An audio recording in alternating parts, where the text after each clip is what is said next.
Okay. Ladies and gentlemen, welcome back to the IWN YouTube channel. Welcome to your WWE Elimination Chamber 2026 watch along and results. If you guys are new to the channel, hit that subscribe button, turn on the bell for all notifications.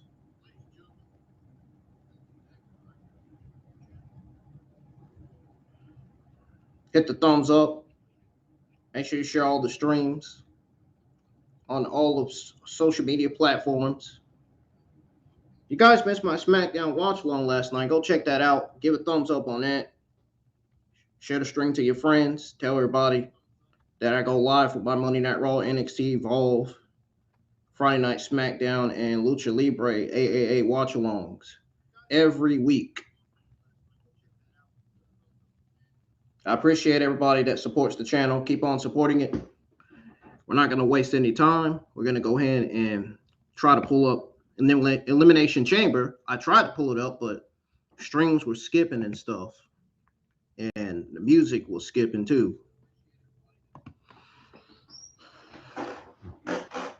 So I had to pause the music before the stream started. Now, I got to find the server where it's streaming Elimination Chamber. So we got to try to figure out where they're streaming. Where they're streaming Elimination Chamber.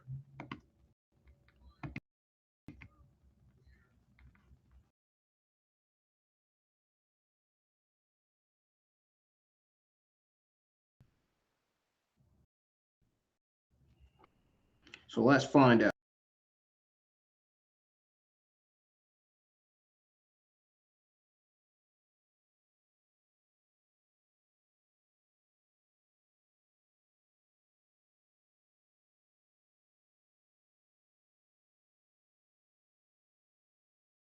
Please, I hope to God they launch this on here because I really don't want to miss this tonight.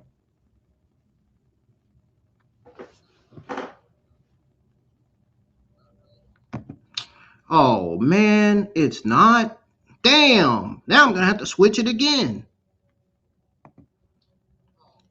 The ad plan, supported plan, is not available in the region. Oh, this is some bullshit.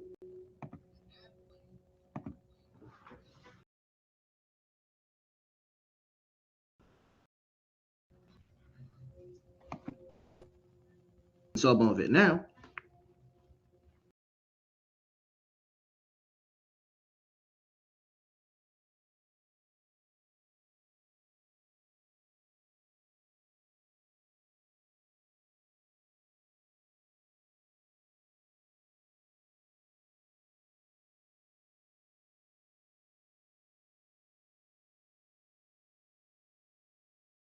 This has got to be it. I hope to God it is. I really do.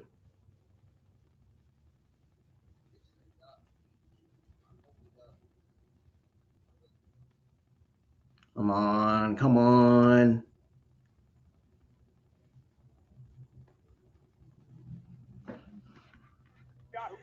It's safe to say we can go ahead and remove this. We don't even need this. Remove this from Chrome. All right. So the Elimination Chamber is starting off with the Women's Elimination Chamber match tonight.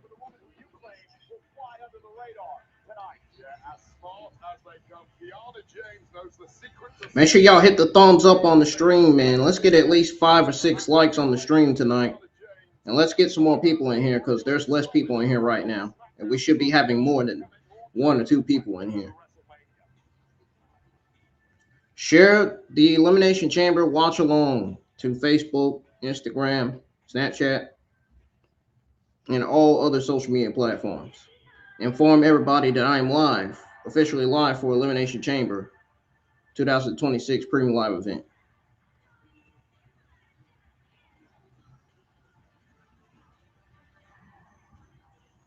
And there are huge ways you can support the channel, which I'm getting ready to explain right now. As soon as I find that post where I explained it.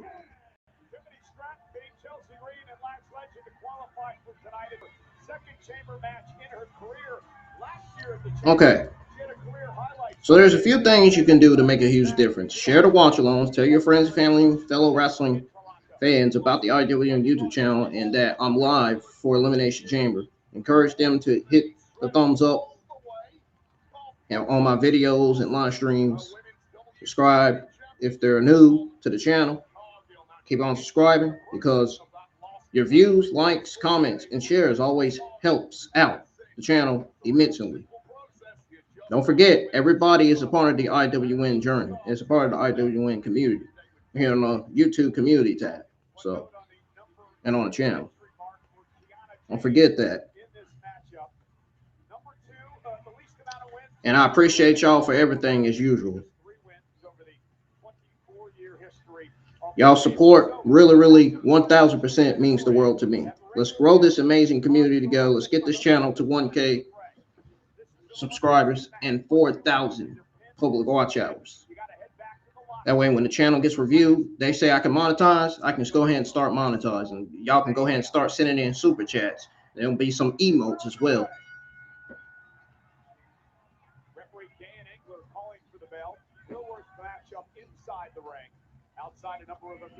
All right, so it's starting off with Tiffany Stratton and Kiana James.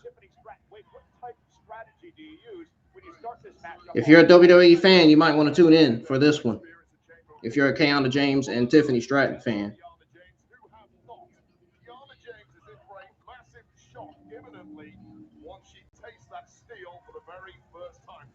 Prepare you for it. My advice at this point is stay as far away from the outside of this ring for as long as you possibly can. My estimation, Kiana James is playing with house money tonight. Not really a lot to lose here, but a perfect opportunity and a nice headlock takedown by Stratton. See, I actually disagree with you there. You have a lot to lose in the chamber, regardless of the result. When it comes to your health and longevity of your career, this is such a dangerous situation to be in. Although I do agree, this is not where Kiana James expected to be right now. She just needs to execute. Both of these women are highly decorated gymnasts in their college days. Brought that athleticism here to WWE. And I don't know if Tiffany wants to get into a test of strength with Kiana James. I'll tell you right now, there is a level of disrespect being thrown at Kiana James from the entire women's locker room. And I think after tonight, those who have not been paying attention will suddenly gain a lot more respect for little Miss Smarty Pants here. Oh! We talked about it earlier today, the chip. We got Michael Cole and Wayne Barron on commentary tonight.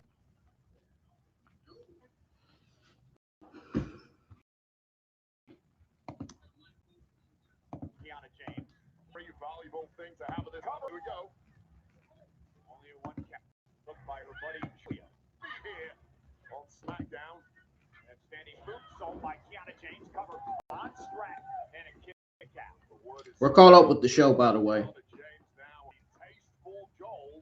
We were a tiny, I was a tiny bit late. Not that late, just a tiny bit. I had to get other backgrounds uploaded. Tiffany in the ring. She battled Kyrie Sane 24 hours ago. Masterclass put on by Asuka, who originally accepted Tiffany Stratton's challenge. Yeah, you've got to be absolutely insane to accept. All right, let's go ahead and put what's kicking off Elimination Chamber here on the screen so y'all know. I just explained it, but I'm gonna put it on the screen in case y'all don't understand.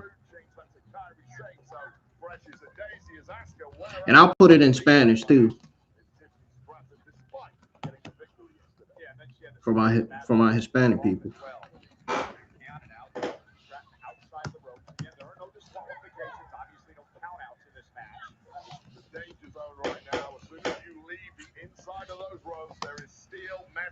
Everywhere you look, there is no part of the human body that likes being introduced to cold hard steel. Kiana looking for a suplex block 3 times now by Tiffany, who delivers one of her own. And you see the buckle of Kiana. What does that feel like? Well, that is a certain regret now coursing through the veins of Kiana. Whatever strategy she had to take down Tiffany Stratton, backfired in the worst way. But welcome to the chamber. Man.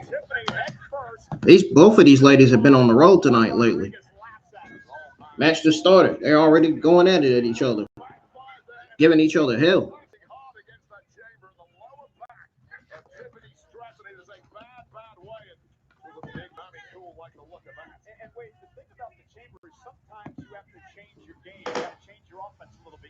Yeah, you sure do.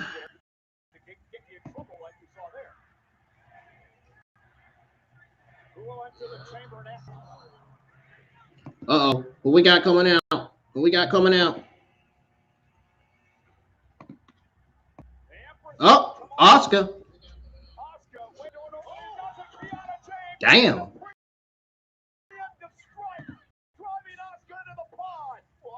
He said, oh, hell no. She ain't coming out of that cage getting me. I like that shit. I like that strategy.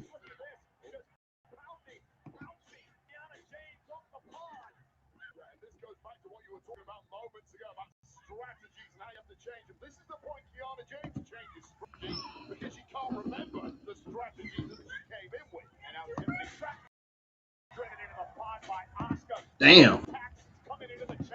Damn. Bro, what is going on this damn show? It's getting crazy, ain't it?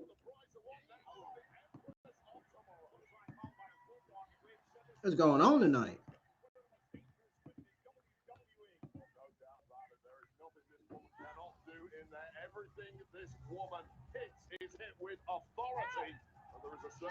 Oh, they're all in the cage. Oh, God, I know that's got to hurt.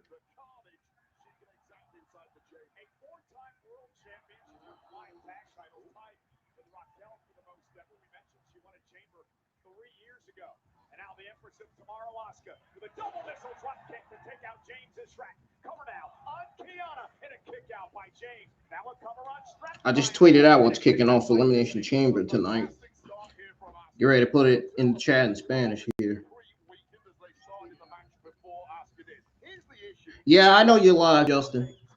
Justin replied to my comment earlier on Twitter X.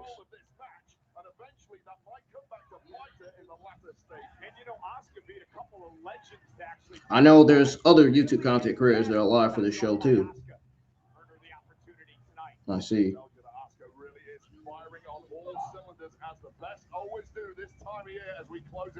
Easy, EOD, Tino Time, Miss Pika Crew herself.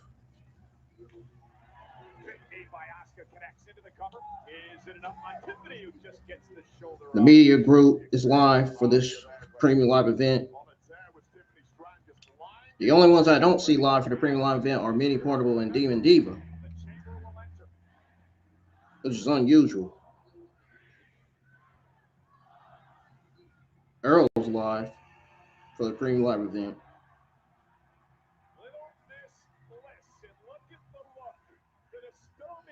Oh, Alexa Bliss is next out of the cage.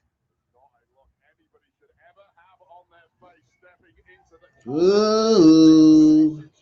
All right, I'm going to put it in Spanish right now, y'all. I'm typing it in. I'm already on it.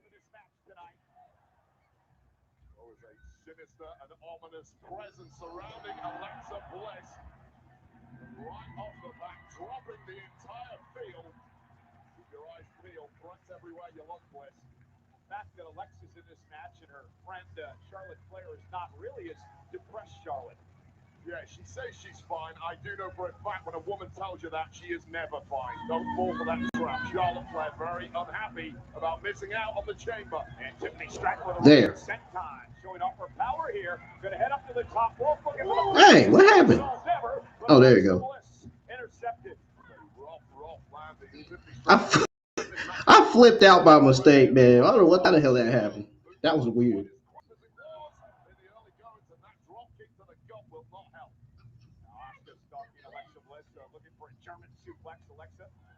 And can I copy this? No.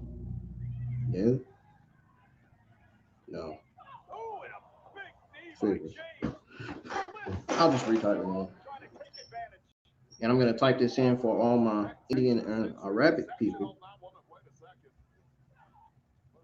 Kiana breaking that pin up may have been a little inexperienced there. You kind of want to eliminate opponents any way you can at this point. Yeah, a bit overzealous perhaps, but Kiana James has looked great so far in the chamber. Absolutely superb, and now looking completely dominant with 3 bodies dropped around her. 2 fresh bodies waiting to enter the match imminently. Bounced off the steel is Stratton. Boom! Hit Alexa's head on the darn side of the cage. Kiana James is getting ready to do that. She's getting ready to. What is this? What? Oh!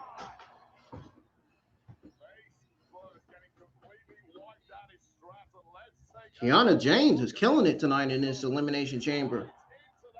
Wait. Damn! She done got better. She got better in this company, man. She really has.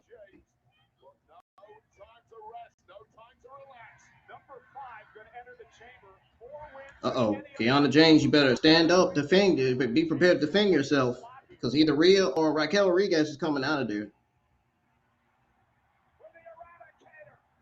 Rhea Ripley. Oh, Kiana James tried her best to rush it just as she did Asuka. Simply didn't work. Clearly Ripley was waiting for it. Yeah, Rhea's had issues with Kiana, issues with Asuka. So many of these women have had issues in the tag division over on SmackDown, including the 2 in the ring right now. Planting Asuka face first. Planting Asuka face first. Ripley had any war wounds from last night losing tag. Down from my record. Rhea Ripley, who knocked off Lyra, Valkyria, and Ivy Nile to qualify tonight, now turns her attention to Alexa Bliss.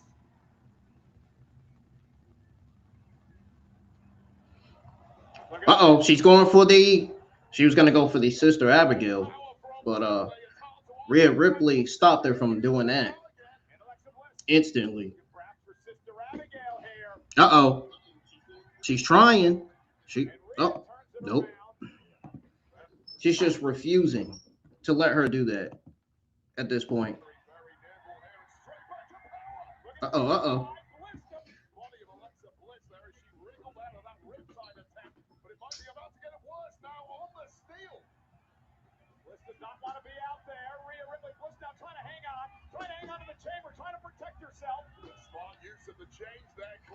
Alexa Bliss is climbing on the chamber.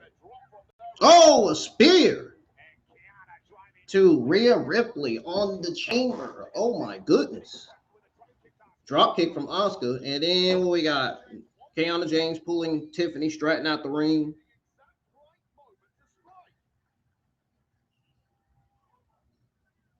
All 4 women on the steel outside the ring.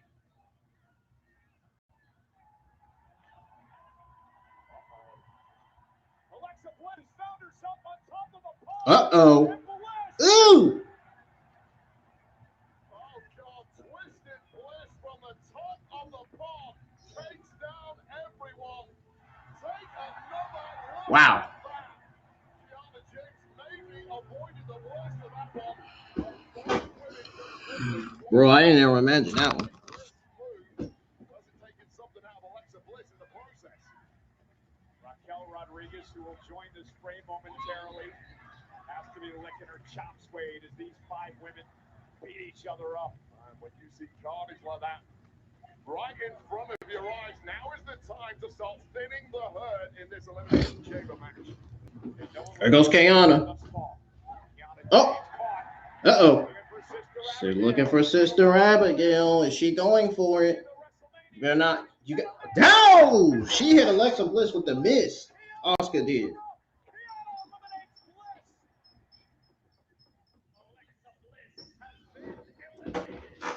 Well, I know Bliss is not happy about that one. And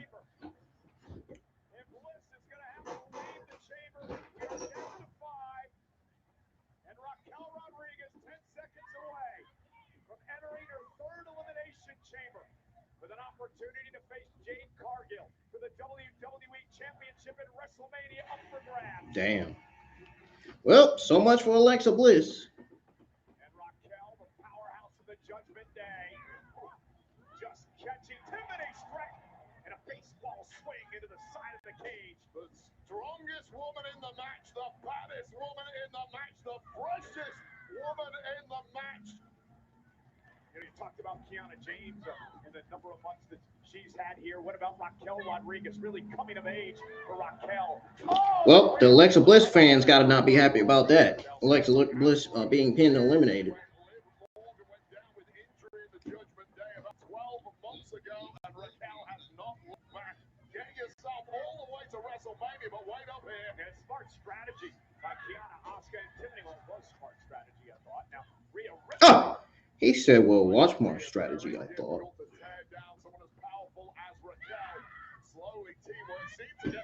Oh! Raquel is going crazy, man. What? And Kiana James sent into the steal. Raquel Rodriguez, a human demolition ball. And now Rhea Ripley with a big forearm. Raquel just a woman who nobody in the locker room can physically. Oh, look at this. Oh my goodness. Just ludicrous. Raquel. Rhea was going for the. Oh! Huh. Damn!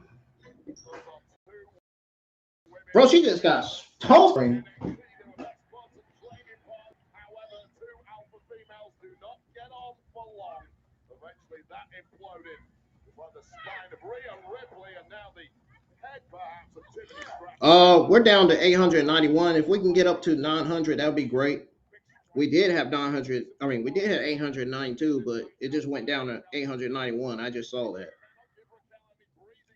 I didn't say nothing wrong, so that's really weird for it to go down to 891. Sending Asuka into the ring. And now Kiana James driving Raquel into the steal. And out caught in the pod. And once Raquel drops her guard, you have to pound. Someone needs to be waiting. Raquel is going to take this like candy from a baby if you don't. And now a running power slam to Kiana James from Raquel Rodriguez. Oh my goodness. Running power slam.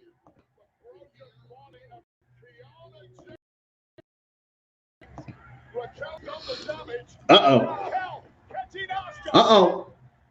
In her arms, Tahana bomb. And both of them. And just like that, both of them are eliminated. Damn. That's got it for Asuka and Kiana James. Holy shit. It's going to be a tough losses for a lot of these ladies tonight.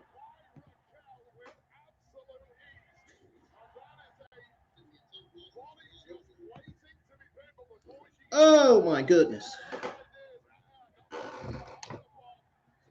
I need a darn light so y'all can be able to see my face, man. Barely can even see it.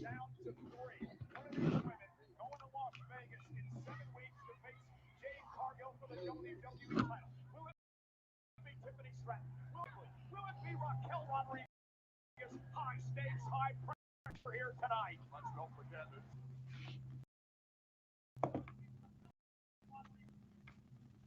Uh-oh. What's Netflix is loading again. Please tell me it's not doing that shit again.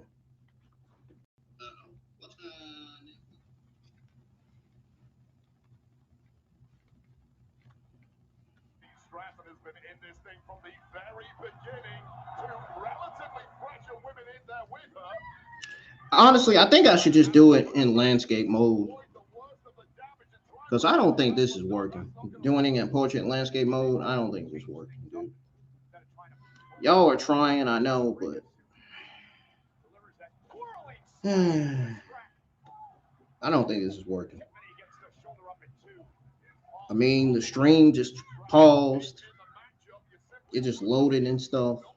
The Netflix stream. It's that darn slow upload speed, man. It's gotta be.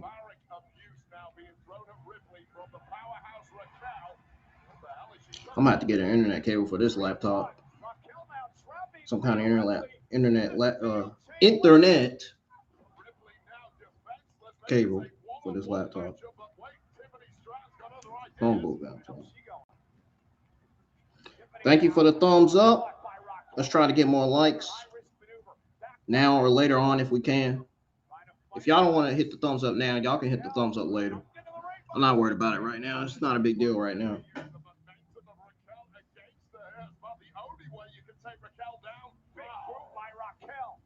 Just being honest. Uh-oh. What do we got? Oh, she's taking Tiffany Stratton to the corner. Raquel with back, left, and right arm. Hitting her with her right and left elbows. Whoa. What a toss. From Raquel Rodriguez to Tiffany Stratton. Raquel Rodriguez is showing off tonight. Señorita Bonita Raquel. It's Miss Hermosa Raquel showing off.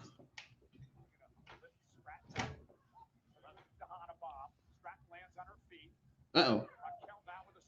Splash to the corner. It's a splash to the corner to Tiffany Stratton. Now she's trying to put her on the top rope. What is she going to do? A top rope backdrop? Uh-oh. What the hell? Cannonball. From Rhea Ripley to Raquel, and I know her back will be hurting from that. Oh, no. Please don't. No. Shit. Damn, I was going for Raquel, too. I really was. Fuck. Damn, I was going for Raquel tonight. That's why I had her on the background.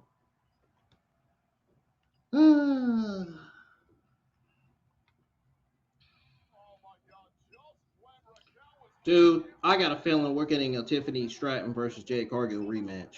I mean, Rhea Ripley is on Raw. She's not even on the SmackDown Women's roster. Yeah, she's the Yeah, her and Io Sky are the... Well, they're not the Women's Tag Team Champions anymore, but still. Her title reign has been awful, dude.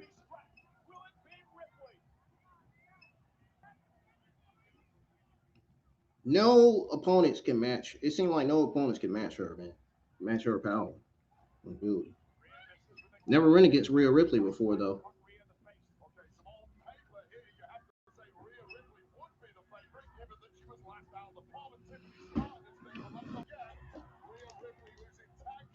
Let me see if I can turn on the TV. See if I can flash this TV light on. I don't think y'all can see me, man. Honestly. Let me see. I'm just trying to see something. Let me see something.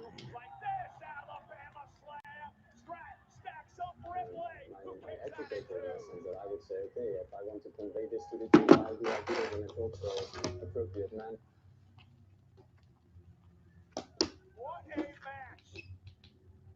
Whoops. Sorry about that. I'm just trying to see if y'all can see me now, can y'all? Yeah, I'm gonna have to start having the TV on so y'all can see me. Because if I have the TV off, y'all can't see me. I'm completely invisible. Oh.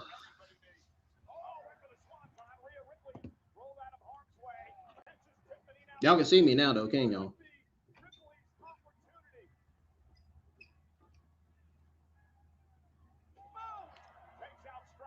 Oh, Lord.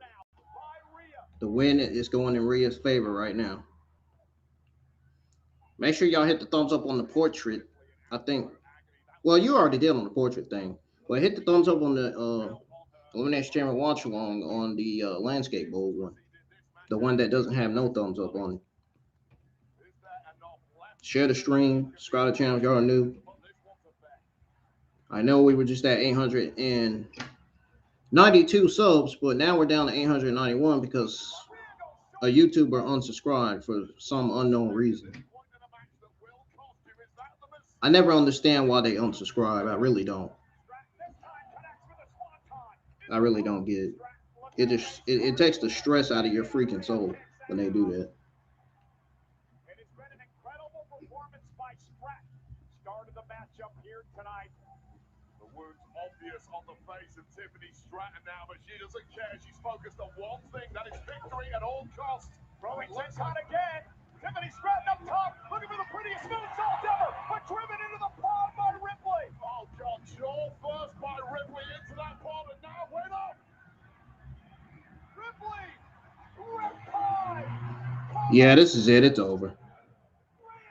At this point, the favor was going to Rhea Ripley anyway, so it didn't really matter.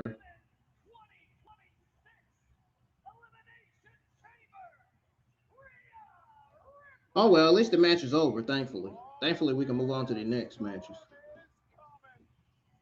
Oh boy, two of the biggest, most dominant powerhouses in the women's division are going to clash for the WWE Women's Championship right there at WrestleMania. Rhea Ripley earns the opportunity to battle for a championship match in her 5th straight WrestleMania. I was literally going for Raquel tonight, man. Damn.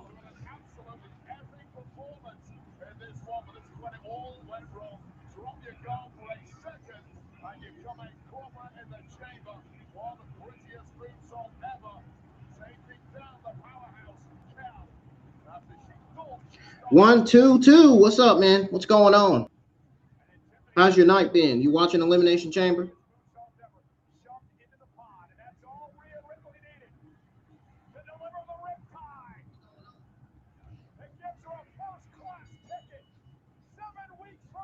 This is my second time going live with portrait and landscape mode together. You know, the landscape mode one is the one that's got no lights on it. The one with the portrait mode stream is the one that does have a light on it.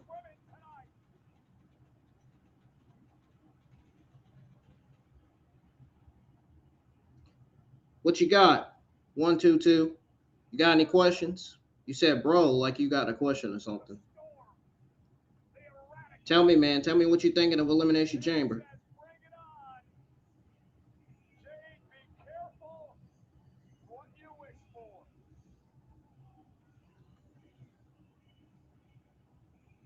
Jade ain't scared. She's still standing there. She ain't left. She ain't left that darn building yet.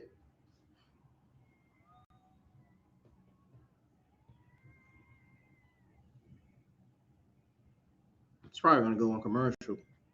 Watch. Hey, can y'all see me, man? I'm just trying to make sure. Is the quality looking good? I gotta make sure. That's why I have to have the stream on my phone so the quality can stand out, so it can stay the way it is, so it don't mess up.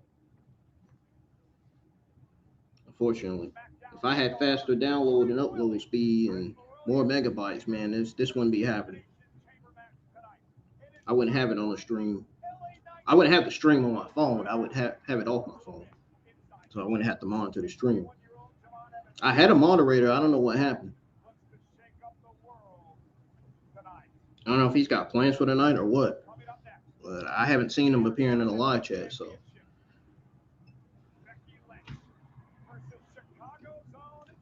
I thought he was going to show up. I could really use him tonight.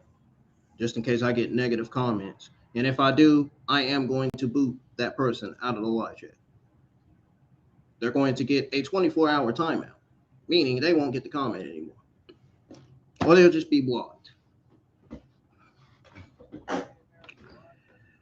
Folks, I'll be right back. Don't go anywhere. Warm me up some food, man. I'm getting hungry here.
Alrighty, y'all, I'm back.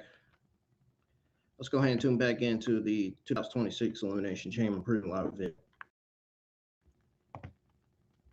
Take this off the screen here.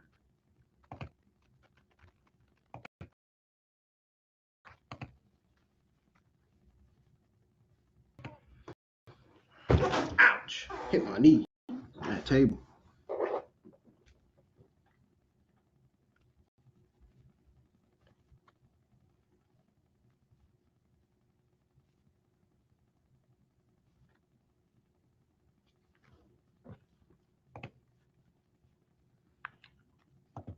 Monday Night Raw, or WWE Elimination Chamber is back on.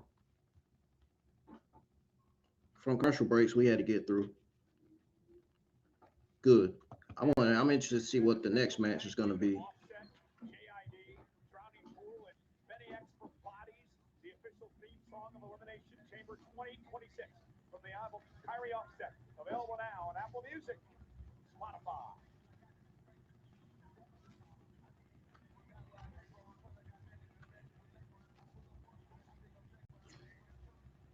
It's looking like Elimination Chamber is going to go off early tonight. It's either going to go off probably maybe at 10. I don't know. I think this is going to be a 2-hour premium live event. It's looking like it's going to be. And let's take a look at what's up next.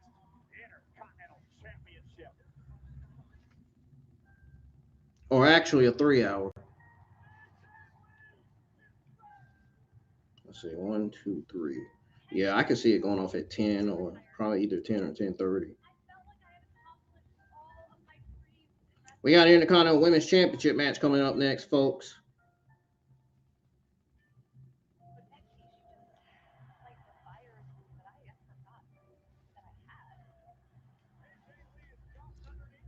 We got some audience in the portrait mode WWE Elimination Chamber live stream. Let's get some audience in the desktop mode Elimination Chamber live stream as well. I can have plenty of audience in here as long as the streams don't mess up tonight.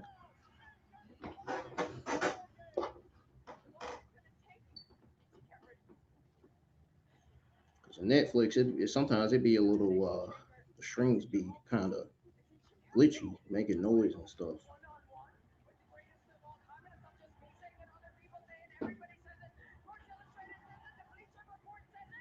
Dude, she cuts the same promos every week.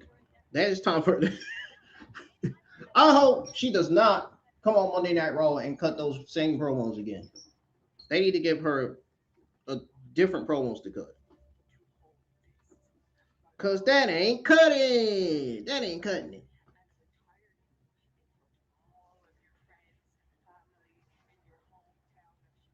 But this is a WWE Intercontinental Women's Championship rematch.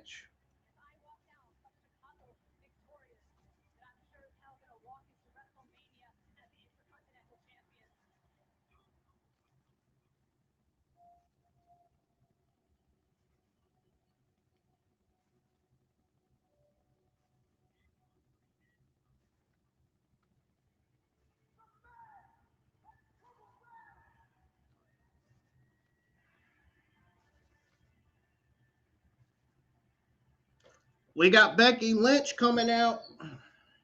The man, the WWE Intercontinental Women's Champion. Yeah. See how I sound like I almost rapped? I was almost rapping, man. I almost did. I tried to, man.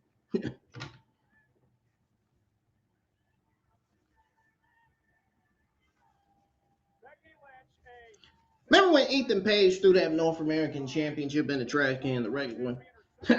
That was so funny back then. Season premiere of Monday Night Raw on Netflix. We'd like to thank everyone who is watching Elimination Chamber tonight, the final stop on the road to WrestleMania for premium live events. Checking on my buddy to see if he all right. He's good. He's live. He's still live for he's live for this. I can't even damn talk. Ugh. He's still live for this premium live event as well. Go subscribe to my buddy Justin Wrestling, man, for content, for wrestling content, for watch-alongs. He does watch-alongs as well. Great to see him live. Great to see him better. 100%. You know what's not great to see? These rematches.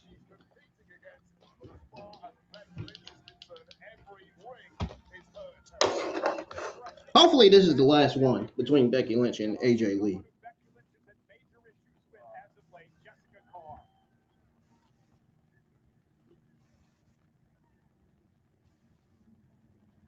You saw that damn post where Jacob Fatu responded to Jey Uso's critics saying, it was funny. He said, shut the hell up and enjoy the show. That is funny. Oh my goodness. Jacob Fatu trying to shut the critics down, man. With that one. Whoa.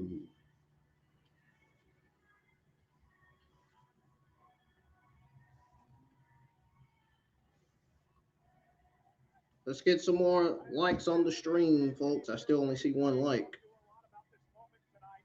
Let me see if I can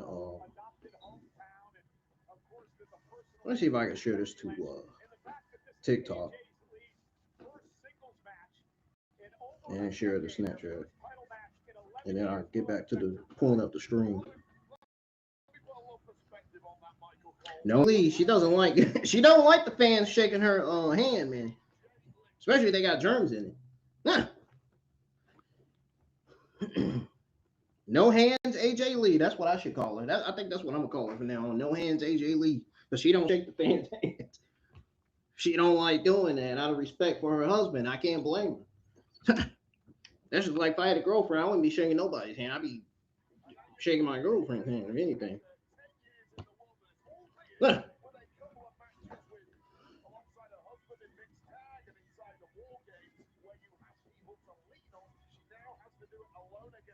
Becky Lynch got that Lyra Valkyria anger in her. Like she want to tear AJ to shreds.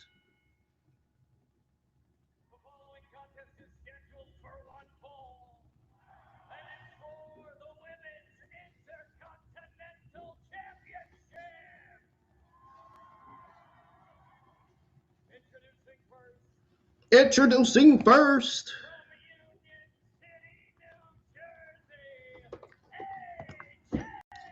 The Women's Intercontinental Championship match is almost about to start.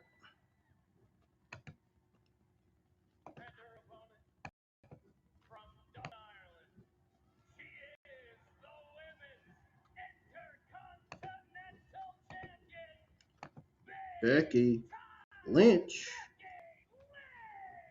I gotta get it. Okay, there we go. We got it off the screen.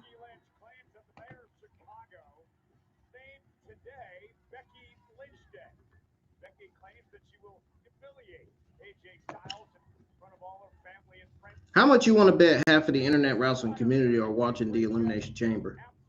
I mean, I only have 4 matches on the card. I bet you 1,000% that only half of the wrestling fans are watching this, and not all of them. I think some got plans, or some just don't want to watch it and just want to watch different, I mean, to each his own, but like, I'm just saying there are some that have plans for the weekend, and there's some that are watching different stuff on TV tonight.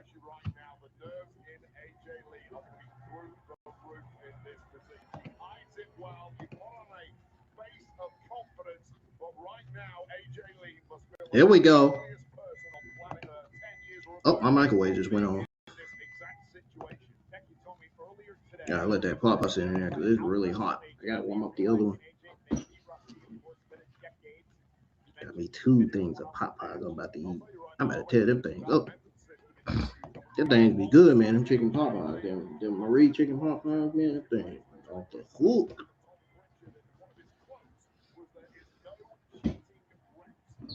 Oh, Becky Lynch trying to mock AJ Lee, and AJ Lee smiling. She didn't like that. She did not like that at all.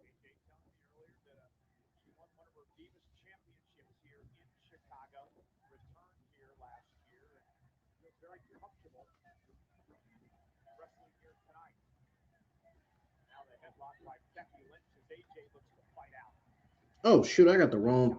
Why did I choose that one? I had the wrong thumbnail. Uh-oh.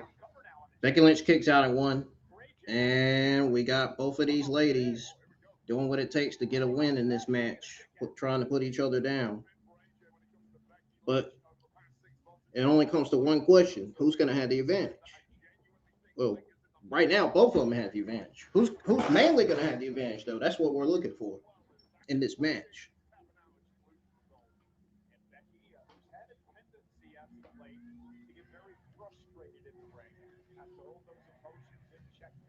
Yeah.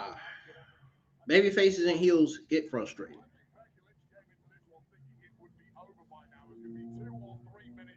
That's to be expected from a scripted show. Not allow that to happen, and now the frustration about self-doubt kicking in for Becky Lynch.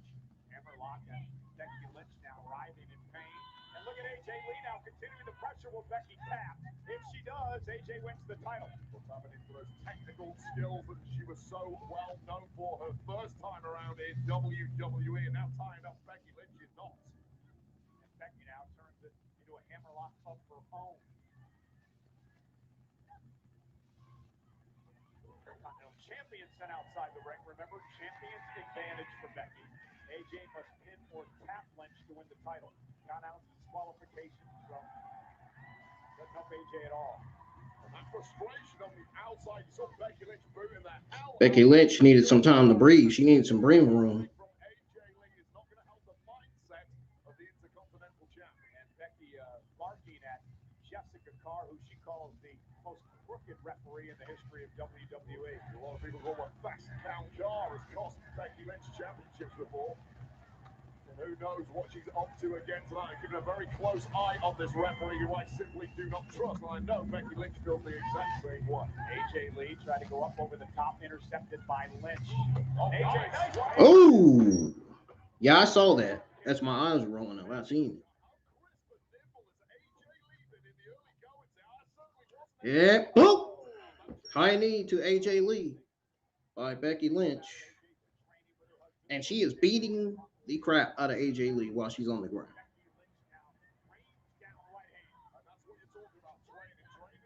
They're more than just right hands, they're right punches.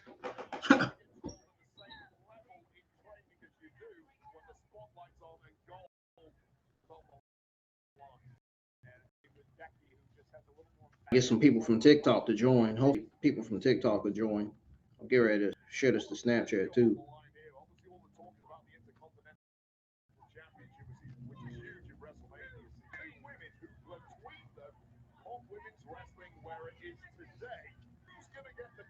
Who's gonna get the credit?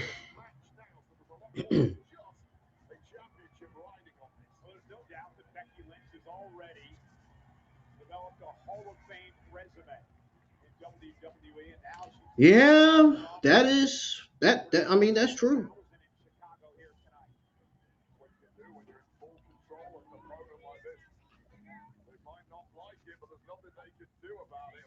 There ain't a damn thing you can do about it. And again, Becky talking to herself a bit to not allow frustration to creep in here.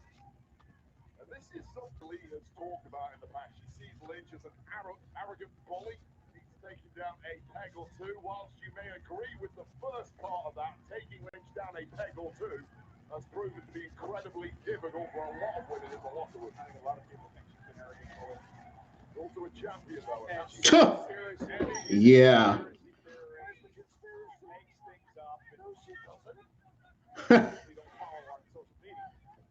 I love to hear these two argue on commentary, bro.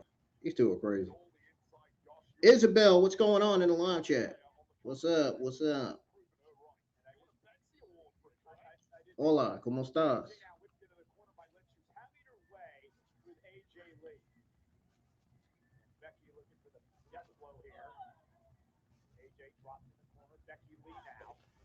A high knee to AJ Lee in the corner by Becky Lynch. BX AJ Lee. AJ Lee better get her groove back, man. She's gonna lose tonight.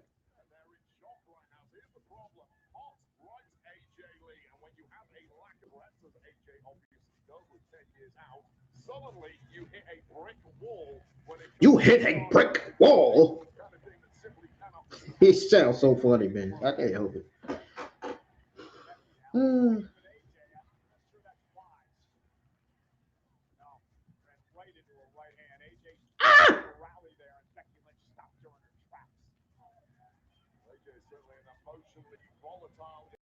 Individual, she says herself, she can be erratic, and I think the provocation might have lit a fire inside AJ here. I was going to say, I don't think erratic is bad right now against the Intercontinental champion, and here comes Lee.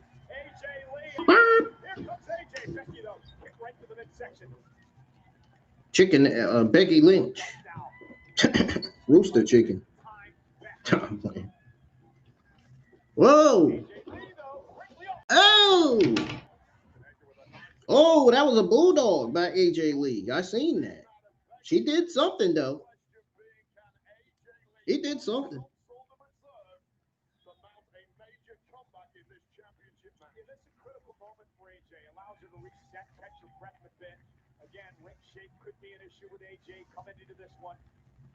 Yeah, sure, stream on Snapchat.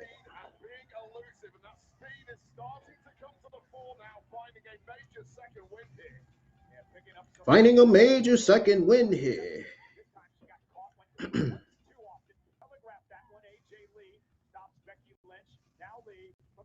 Ching, Ching, get paid over here. Ching, Ching, get paid over here. Jing, Jing, get paid over here. Mr. Jing getting paid over here.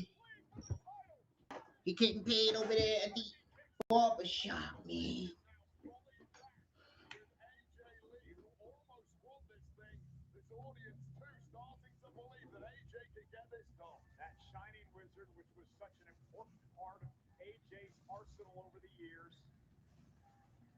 Took out Becky Lynch.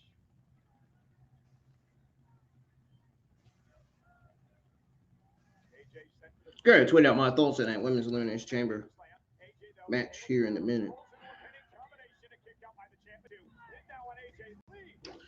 Interested to see what the elders had to say about it.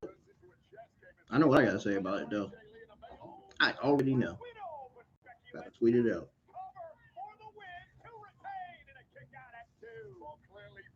Has been working on the reversals for that Black Widow, knowing full well the damage it. Oh, he just said, he just called her Black. He just called her Black Widow. Becky, is she getting frustrated, Wayne? And look at this. Becky Lynch now exposing the steel turnbuckle. The referee missed the entire thing there. While she was dealing with AJ, she was doing her job, Wayne. And now AJ sent to the corner. Pretty disaster there. What the hell? Somebody was screaming in the crowd. Now it's Becky Lynch. First goes Lynch. Certainly will not help the matters. For AJ Lee to really pick up the pace here. Went up top, Becky Lynch, the wily veteran. Just such great instincts from Becky Lynch. She's got that on the match. Now they're both on the top rope.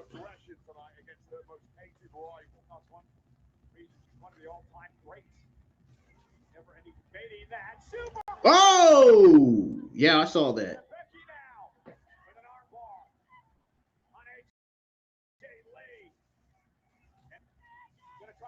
Dang, man.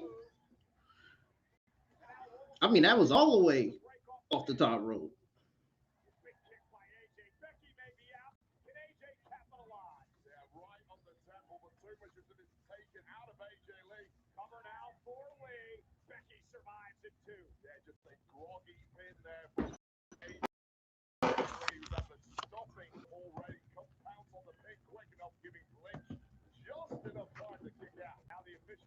What the world? What is that Jessica doing?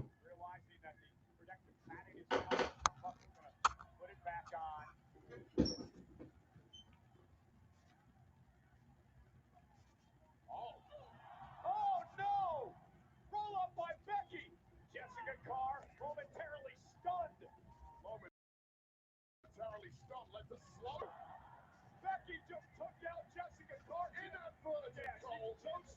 She didn't seem to give it down. And now AJ Lee with a Black Widow. The Black Widow locked in on Becky Lynch. Oh, absolutely. Becky's tapping. Becky's tapping. Becky's tapping. Jessica is still on the ground. Oh, Jesus.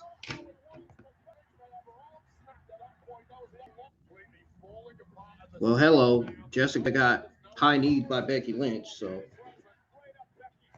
didn't expect her. I expected her. Well, put it this way: I expected it to take a few minutes for her to get up from there. I mean, that looked like that hurt.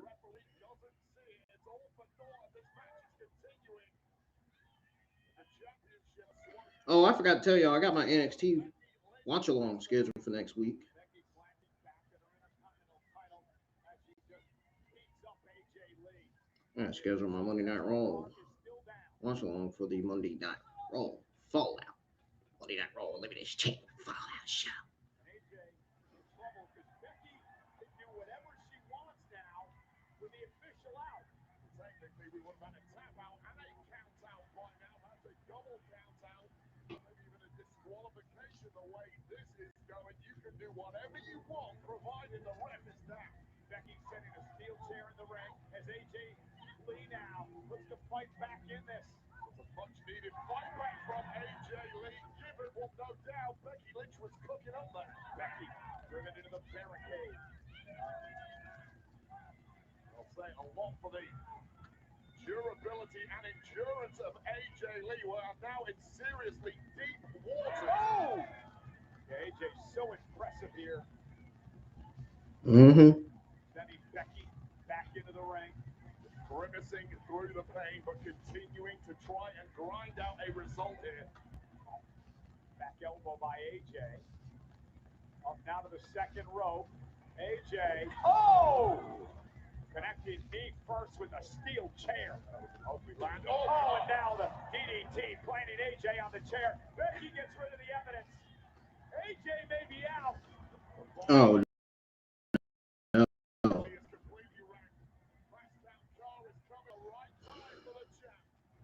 Manhandle slam.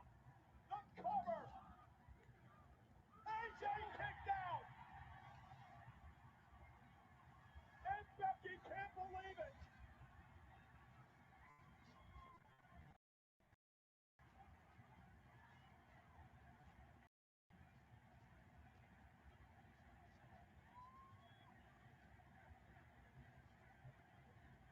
AJ Lee kicked out, folks.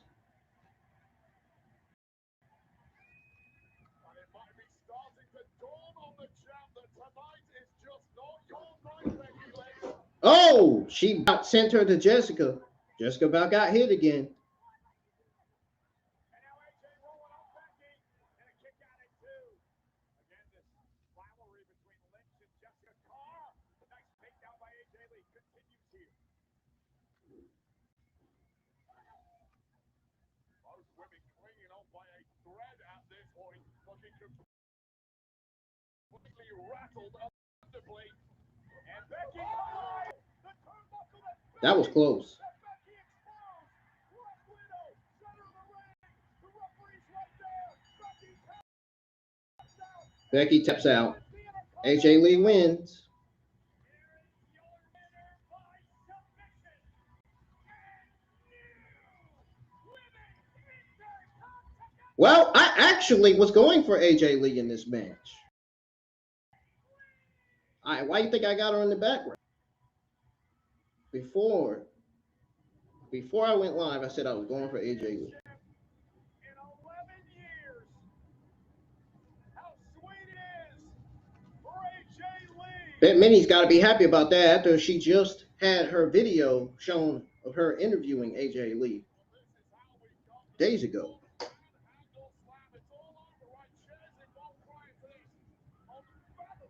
Matter of fact, this was 10 hours ago.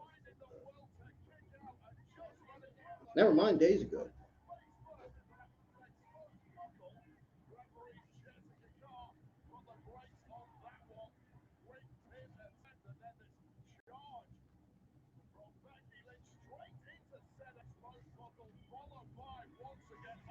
Light it up.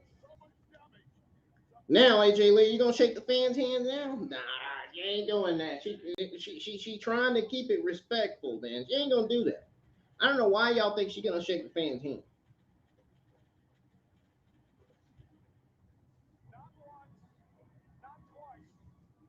Should I say Señorita Bonita? AJ Mendez?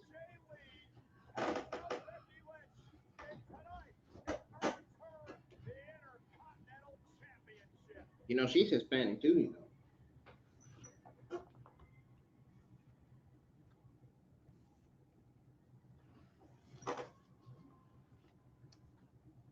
That's what CM Punk should be saying to his girlfriend, to his wife.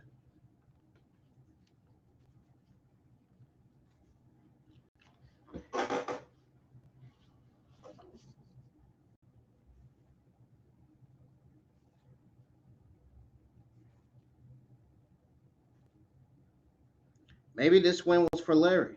You never know. What's in the box? What's in the box, man? I give you Papa John Pan, golden brown, crispy garlic, Parmesan crust, salt,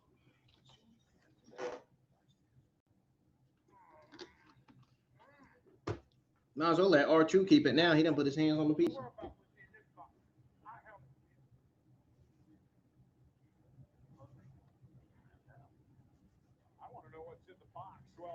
I know, right?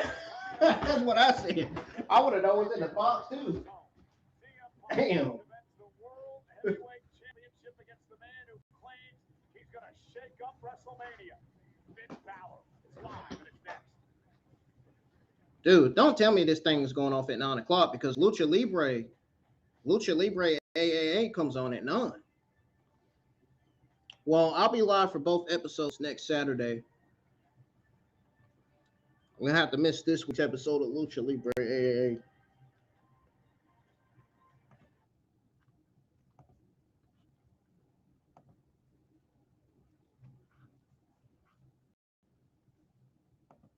Wow, man.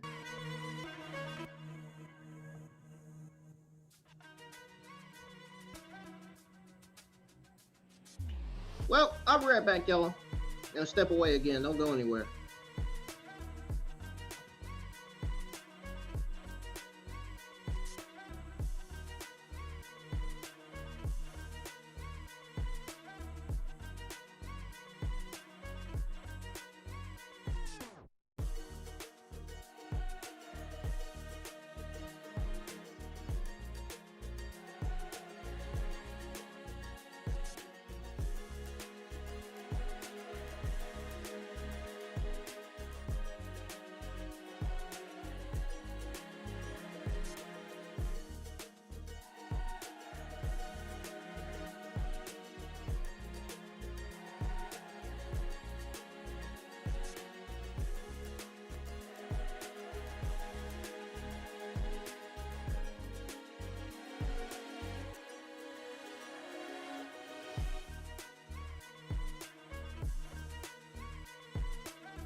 All righty.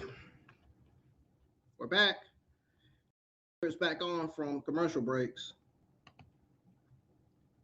Let's go ahead and tune back in to the premium live event. Achievement medal.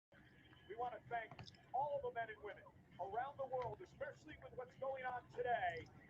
Got CM Punk versus Finn Bálor. Intercontinental Championship match. That is set to happen. Uh-oh. Here we go.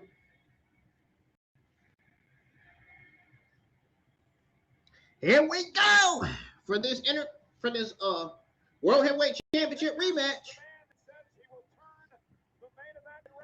Oh yeah. Oh yeah. You already know I'm turning on my camera for this one.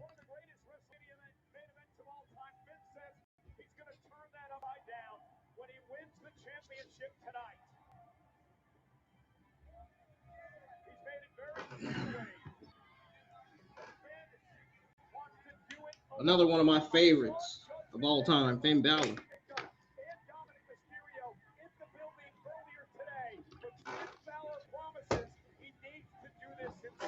His demon gimmick is my favorite too. I actually don't believe that at all. I think that's merely a strategy to get punches from his guard, keep the champ guessing. Uh-oh. It's getting ready to happen again. It's about to happen again, y'all. We back at it again.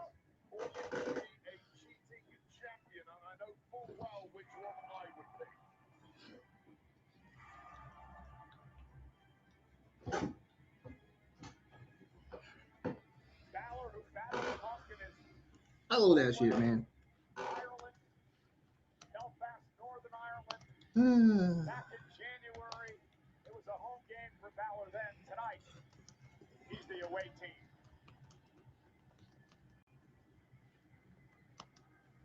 Come on, man. Don't stop the music yet. Keep it going. Keep it going. I want to see him do it one last time before CM Punk comes out. Here we go. You know, we already crowned one new men's champion this week. Better than the Jey Uso entrance. I got tired of that Jey Uso. That yeah.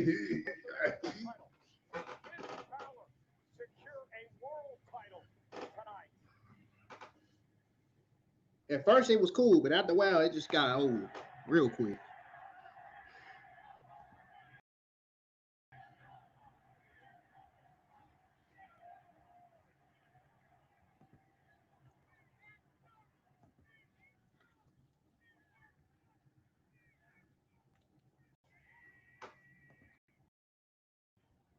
His hometown.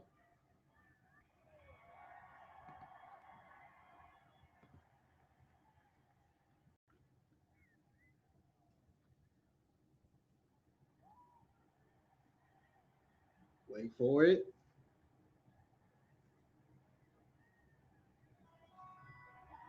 Wait a minute. I thought we were. Hey, man, I thought we was going for his theme song. What the heck's going on here?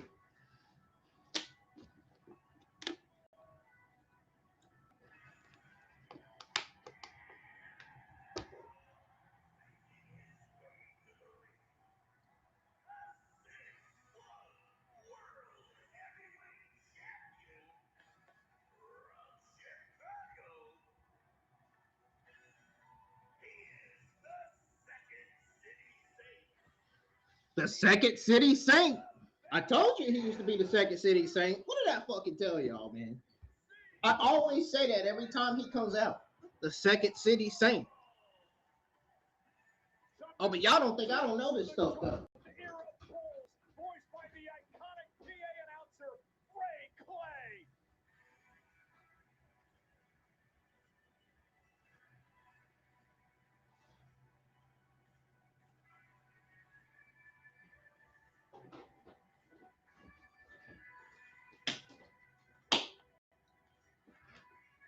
Bro, this song used to be on one of the old NBA 2K games. one of the old NBA 2K games that me and my brother and my dad used to have. Or my stepbrother's house back in the day.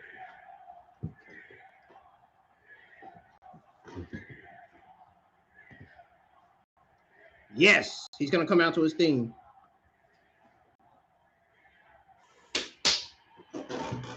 It's Clover time. He's another one of my main favorites of all time, man.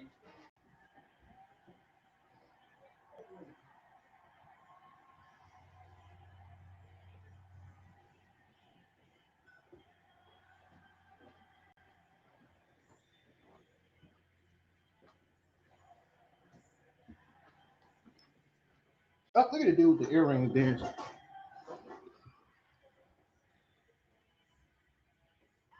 Everything you wanna be. Oh. Yeah, I know I'm so loud. I'm really like, why you so loud, man? Because I can. It's my room. Personality. Personality. Every time I jump in, everybody gone. They want to jump in. No, I ain't. It's Clover time. See what I did there?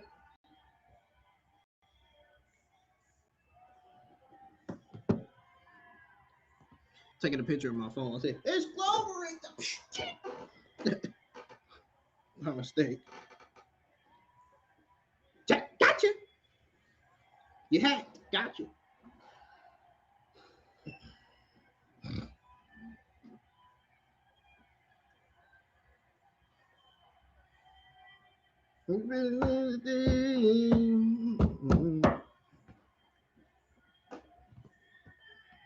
Whoa!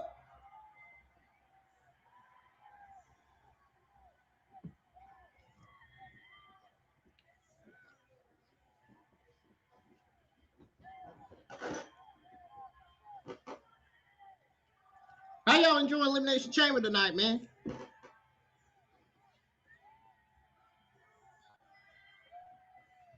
One of my favorite themes, man, in WWE.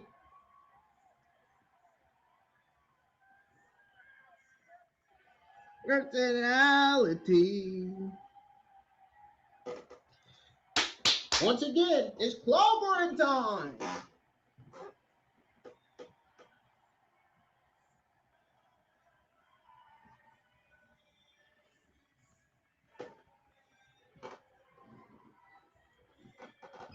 Hey, Jay Lee better be watching this one. She better be watching her man. Because her man's going to retain tonight. And Finn Bálor is going to turn on Judgment Day. If it happens, I don't know if it happens or not.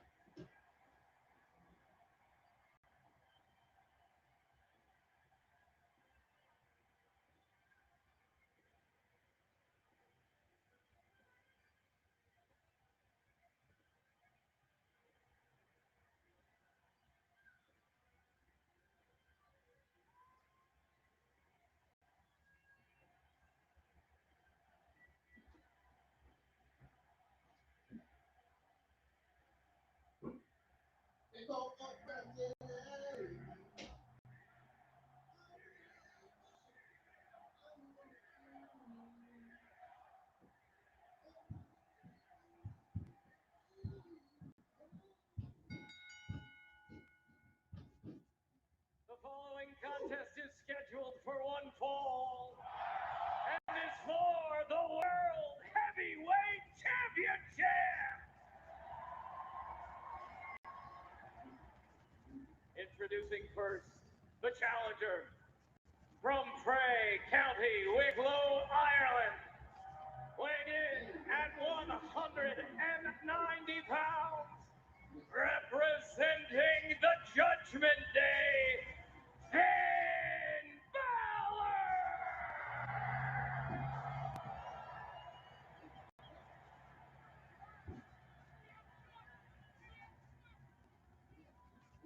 And his opponent from Chicago, Illinois,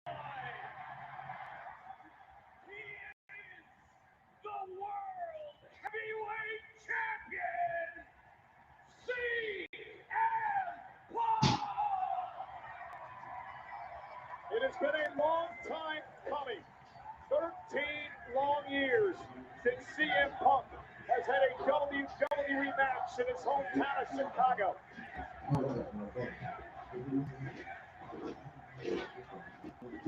Punk understands that Father Time is undefeated. He understands that this could be the very last match that he ever has in his career. Man, that ain't gonna be his last match. He gonna retain tonight, man. Stop saying stuff that's gonna make people nervous. The World Heavyweight Championship against a very hungry Finn Bálor, who wants to turn. Man, that commentary gotta say the most stuff, man, to get people, to get the CM Punk fans worried that he gonna lose. He ain't losing, man. He told me that he needs to take the crowd out of this match early on. He learned way back in Belfast what a crowd can do to you. The momentum and the emotion that you can feed off when it comes to the hometown crowd. He says he needs to take that crowd out of this match early on tonight. Already right off the bat trying to charge up CM Punk is this audience, but let me just make it abundantly clear to insulated Americans, a lot of the international superstars, they're used to these environments. We spend most of our career competing on foreign soil, and in Finn's case, most of his career either in Japan or here in the US. This will not face Finn Bálor in the slightest. You know, CM Punk's been pissed off as of late, Wade. All the questions coming his way over the past few weeks of why would you take this match? Why would you endanger one of the greatest main events in WrestleMania history against Roman Reigns? Well, what does Punk do? He doesn't back down from a fight. Instead, he always doubles down. He says he wants to be a fighting champion. Yeah, I'm split on that. I respect the fact that he sees it as his responsibility as the World Heavyweight Champ to prove against anyone, anytime that he is the champ. However, we know full well how much Punk wants a win, and I'll emphasize a win in the main event of WrestleMania. Lose tonight, you're not even getting a chance at that, pal. Yeah, full Nelson applied by Balor, and now Punk into a pinning combination to kick out at 2. Here we go with Balor and CM Punk. Who's going to get the advantage? Actually, credits CM Punk and some of the talks that they had leading up to that match in Belfast. For quote, Who are you guys going for in this match tonight? instinct that was dominant for too long in Balor. And here's the kick out again by. Yeah, we were speaking a little earlier today, Cole, and you were asking me about what Finn Bálor might have learned in that first match, and I think the entire demeanor of Balor when he entered here today, you can read it on his body. He is completely relaxed. Why? Because he proved in Belfast that he can hang at a very top level with a To all my Hispanic people, you can auto translate the stream, the caption to Spanish. And to all my people in India and wherever, you can do the same thing. Auto translate to your country language.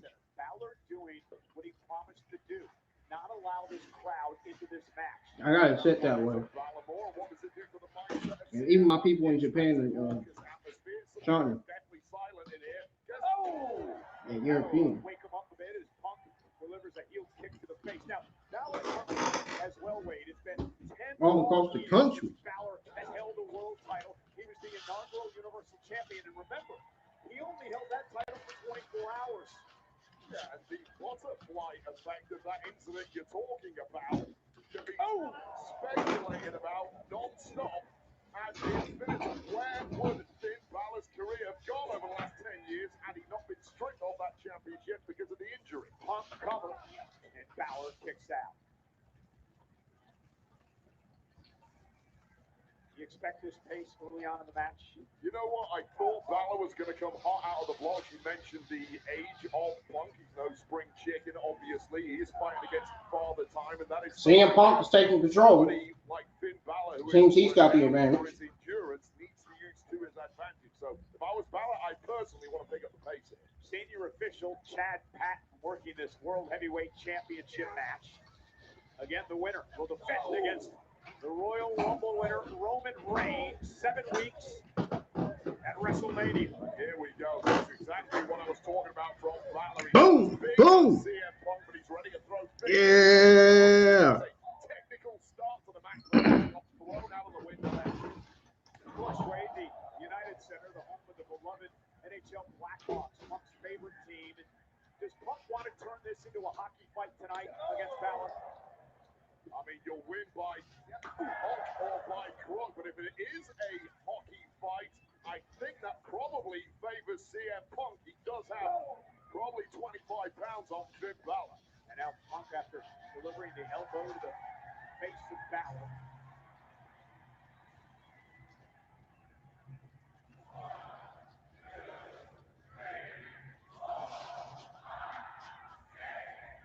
And look at Balor now. Nice switch by Finn.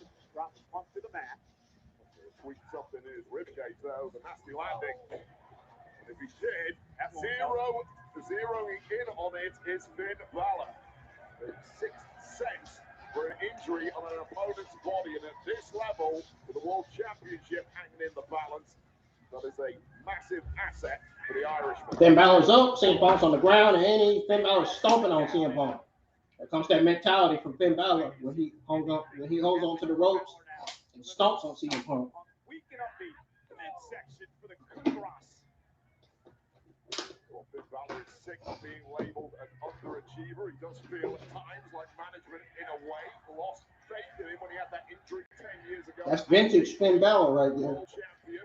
Well, this is one way to stick it up to management, ripping away their dream matchup at WrestleMania between Punk and Roman Reigns. Balor's got a 5 count here. Again, working the rib cage.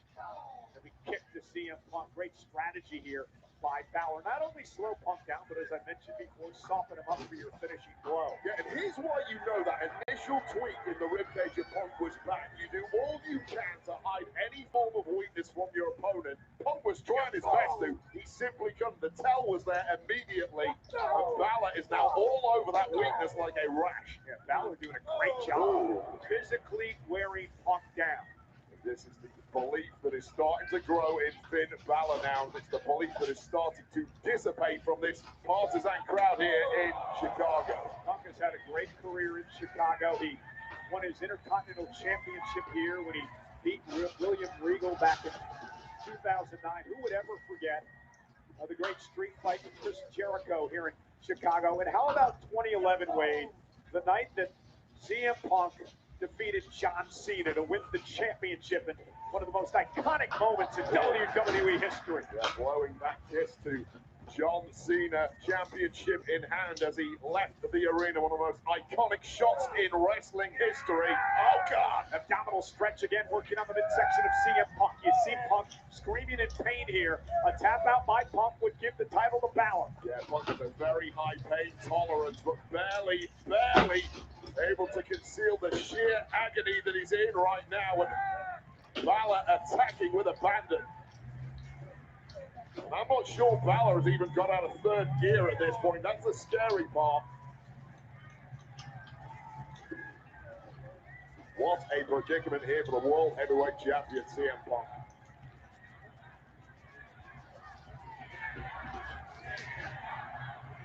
Crowd trying to rally against Punk, who's got a bad taste in his mouth after last year's Elimination Chamber when he was in the chamber. Probably taste.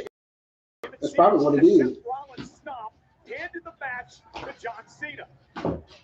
Bad taste from Elimination Chamber match. Oh, an even worse taste from last year's WrestleMania. We all remember how that went down, getting stabbed in the back by Paul Heyman. That's why he's so desperate. Thank you, Hassan. Thank you. Of the Immortals. I tried to be, man.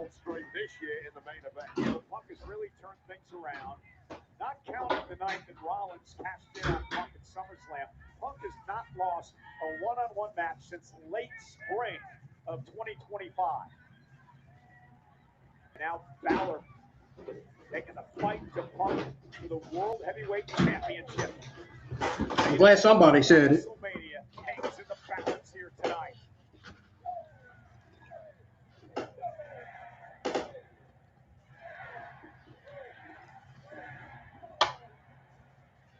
Just so easy for Balor to knock the stuffing out of Punk here, but Punk resolute.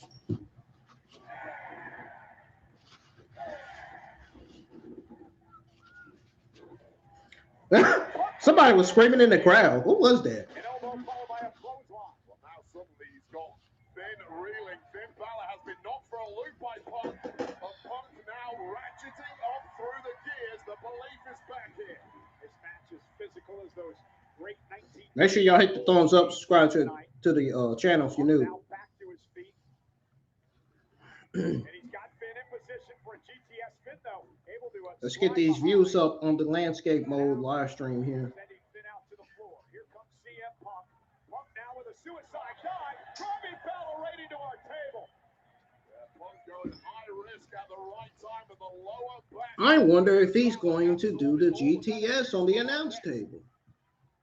And this is important. Makes me question, right? He's going to do that now that Finn Bálor is laying on the table. From what's been a banked up midsection. Yeah, I'm not sure time is going to help. That's one of those injuries that kind of gets worse and worse as the match goes on. Punk, for my money, needs to finish this and finish it quick. That's why he sends Balor back into the ring. Punk, a proud man. He doesn't want to take a count-out win. He wants to pin Balor in his hometown here tonight. Uh-oh. Punk, top rope. Punk, Boom. over the flying clothesline. Covered out by Punk to retain. And a kick out. If you roll Get ready to tweet out my overall thoughts on the thoughts and grade on the WWE Women's Elimination Chamber match, and then tweet out my thoughts on the Becky Lynch versus AJ Lee Intercontinental Women's Championship match.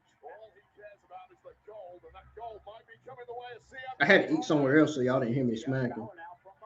Finn Bálor, who actually into the cover, hooking a leg on Punk, and a kick out. Balor actually owns the victory over Roman Reigns in the not so distant past. And of course, we know the history of the rivalry between Punk and Reigns. Well, victories over Roman Reigns are a collector's item in this industry. So if Finn Bálor has some history with Reigns, and it's a positive history, even more reason why Finn needs to get the job done here tonight. And Punk dragging himself to his feet. Balor again working the midsection. This has been a great strategy by Balor. Well, you take gifts when they arrive. Oh! Well, damn. When you take gifts when they arrive in this game, or whatever strategy immediately you have to pivot once Punk Ricochet Oh. it off. Into position. Finn Bálor trying to hang on. Punk looking to hit the go to sleep here. Went for it. Oh, roll up pin. Packages in and out. And CM Punk kicks out. Punk dips underneath. There's that patented swinging neck breaker by Punk. Cover to retain. Kick out at 2 by Balor. Well, that was a close one. Wow. Match has been pretty solid so far. Hasn't been that bad. With Gunther that looked completely unwinnable for about 98%. Punk just hung in there and hung in there and hung in there. Showed his toughness, showed his resolve, and got the dub in the end. And it's been the story over the last month. Of course, the win over Braun Breaker, the win over Finn Bálor, the win over AJ Styles. Punk has been a fighting champ as we head into WrestleMania. See, but will his luck? Both at this point.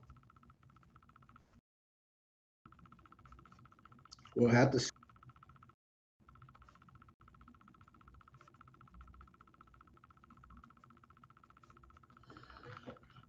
Hold on, give it a minute, y'all. It's loading again. There it goes. Boxing the ears of Balor.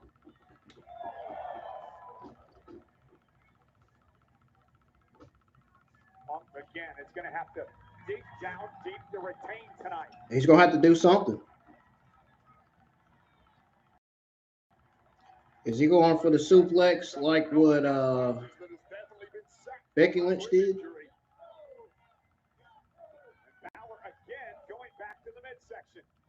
You don't change your winning formula in this game. That's where all the success has come from for Balor. He's smart enough to know that. Oh, God. And Punk collapsing. Oh, Finn Bálor has a chance to dive on the top rope. He can't take much time. He got to be quick. CM Punk's going to get up. Look at that. It cost him. He took too much time on that top rope. He should have utilized it while he had the chance. Knew that was going to backfire. I knew it because he took too much time on the top rope, and he should have been utilizing it right off the bat. Knew it. I knew it. I knew it.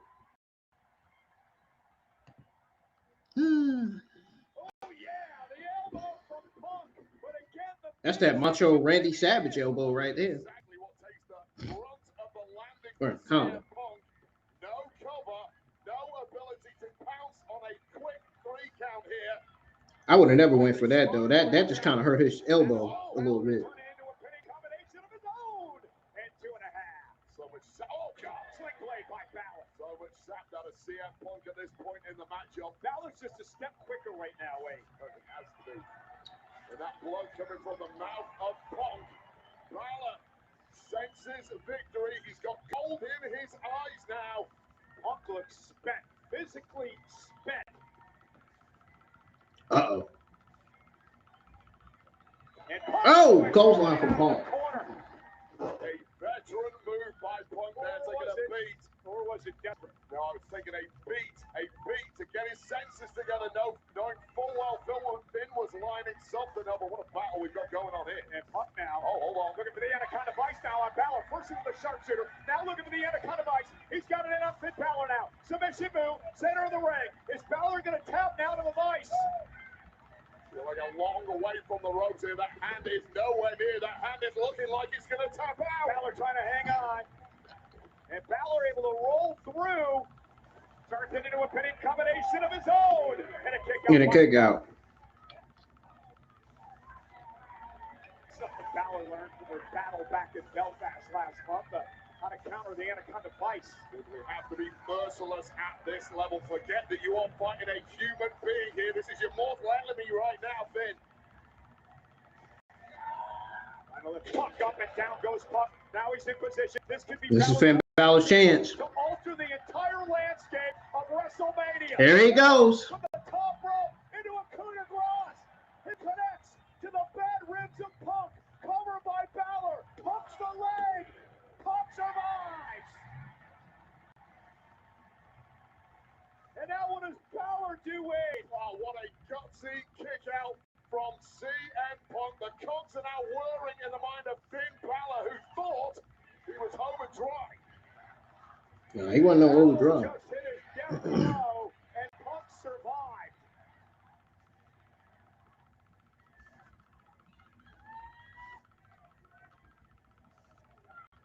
Finn Balor staring. Wait a minute. We mentioned that JD and Dom are here. Do you think, well, again, he promised to do it on his own. Maybe a thought ran through his head momentarily. Clearly torn at that point. No sign of the reinforcements as of yet. Oh, wait up. And Punk now powering Finn Balor up into a position where they go to sleep. Go to sleep to the face. But Balor was driven out of the ring with his momentum. And Punk now realizes that the win may have slipped away. Oh, damn. I saw that too. Yeah. Damn, man. Unfortunately, he kicked through a little too hard, and no chance of a cover, but maybe a count.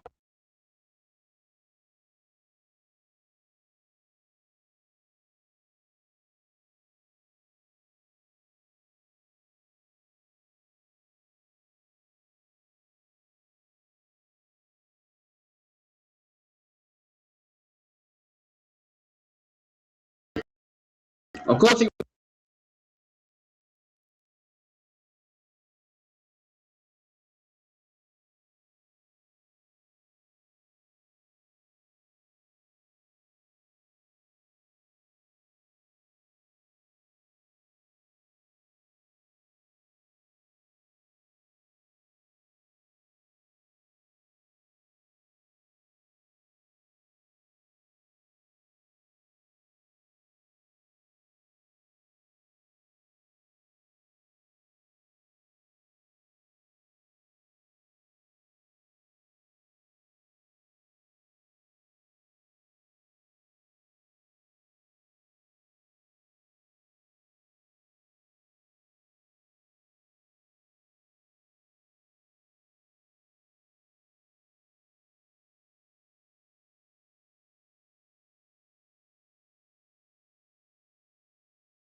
March 6th. It's been doing this the whole time? You know, there's always a backlash to WrestleMania. No, it wasn't doing it the whole time. I know I wasn't stupid. In Tampa, Florida, on Saturday. No, it wasn't doing it the whole time. Tickets are on sale. It wasn't doing it the whole time. Ticketmaster. I knew I wasn't tripping, man. Come on, man. I knew I wasn't tripping.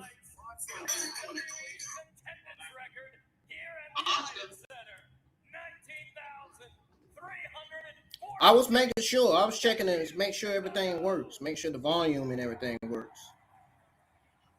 Because I knew I wasn't tripping.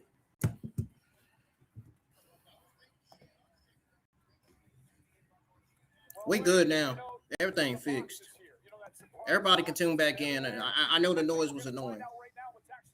Now we got 19,346 people tonight. Saw at the back of the box earlier, it said French. Oh, will you stop? It must be a stop. He says stop.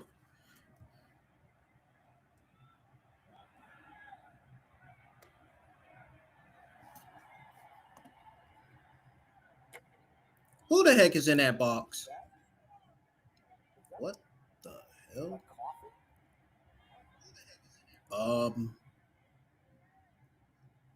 Either Chris Jericho or Royce Keys.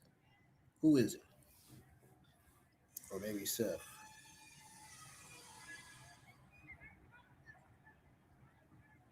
Who the fuck is this?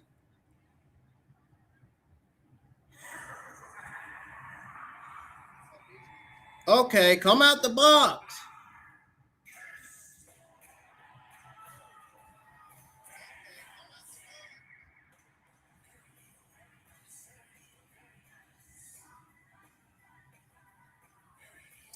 Oh, what the hell?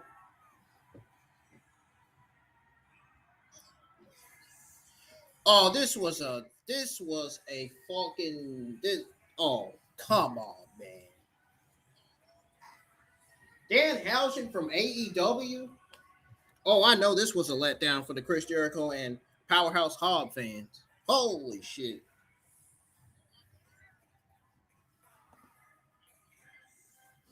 Who the hell signed this guy?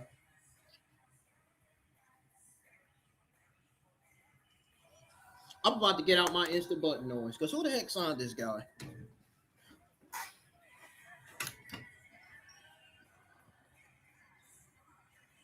Oh boy.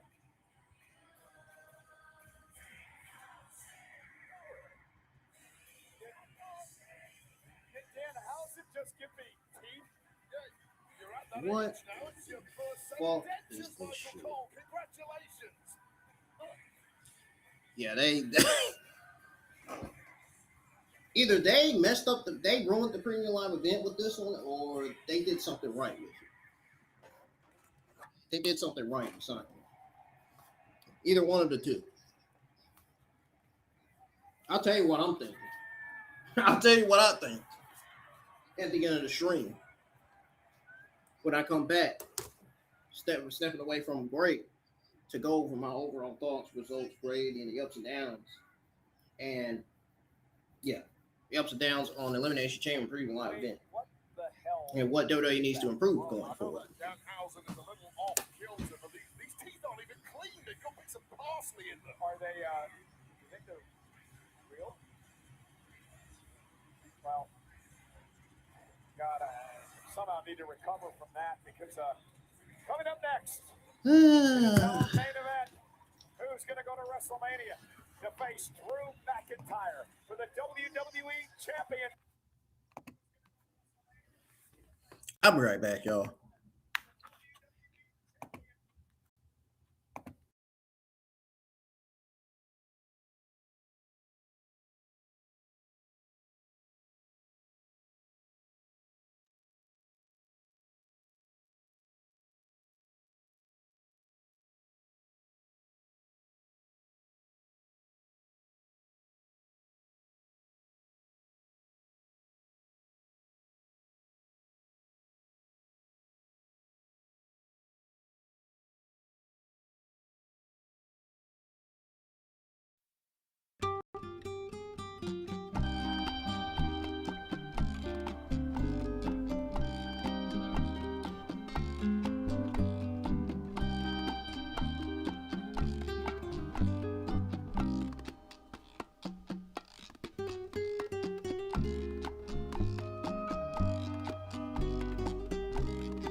returning to Las Vegas. Alrighty, folks, I'm back. Man, that was a weird debut coming in the house. Chicago.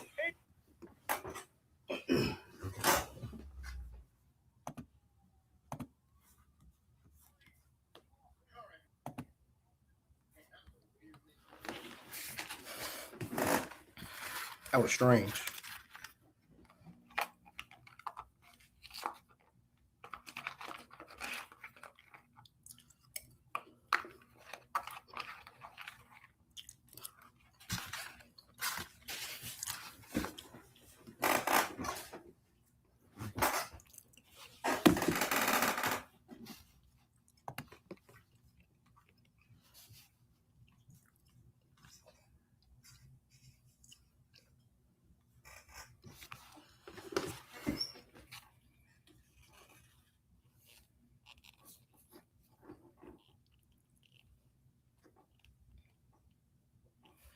Ah, come on. There we go.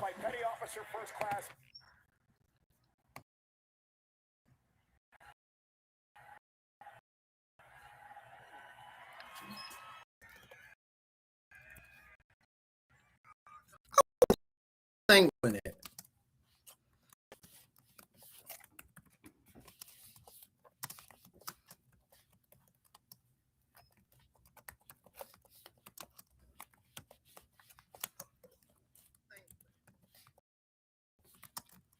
Ugh.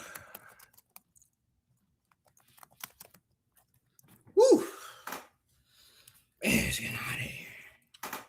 I can't turn on that fan until the darn summer spring is here, man. Burning up, man. Holy shit.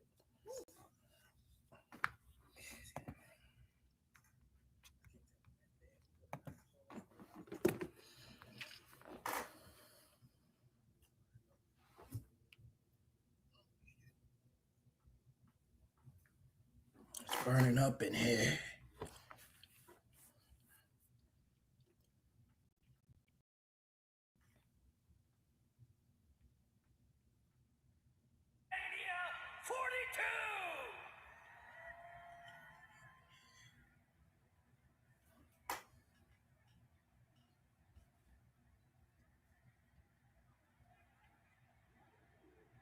Here we go. Uh-oh. Uh-oh. It's Trick Willie. Oh. I like it. We ain't got to hear all that no more from Boogie T. Thankfully.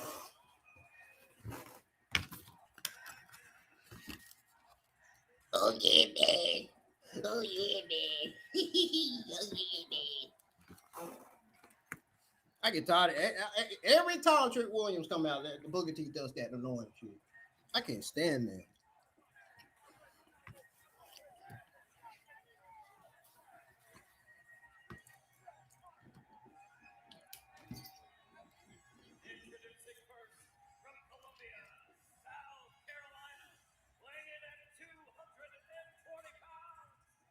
Trick Willie, styling in white again. The man who has taken Friday Night SmackDown by storm. He beat Carmelo Hayes and Damian Priest to qualify for the Elimination Chamber match. And Trick Williams Wade has had some success here in Chicago. He beat Ethan Page for the NXT Championship back in 2024 when CM Punk was a special guest referee. Yeah, there's a whole lot of strengths to Trick Williams, but the biggest strength of all for him has to be this innate confidence. There is no stage too big. There is no spotlight too bright. What a moment it would be for Trick Willie to book his ticket for Mania.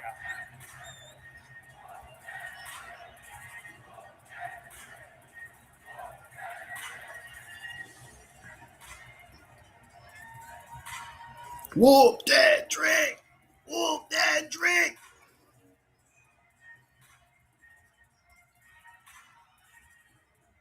The man does not look intimidated. I'd rather hear Trick Williams than Boogie T, that's for sure. Yeah, this isn't normal.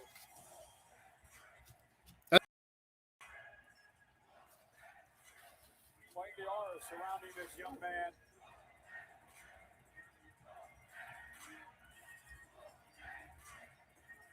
Just oozing confidence. Man, Trick Williams going to be the next main event heel or babyface. Whatever character gimmick he's going to be at the top of the men's division over on SmackDown. This guy's got the tools, man. How soon is that top coming for Trick Williams?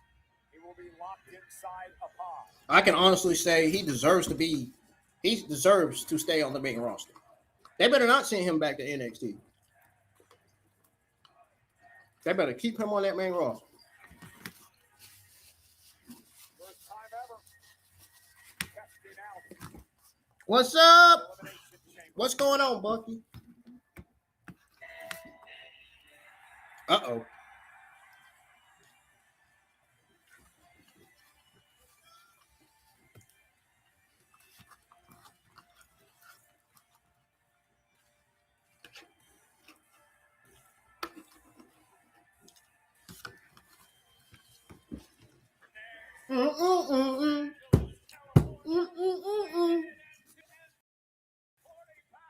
Oh, wait, nah. I gotta get me in the chair, man. Sound like it's passing gas.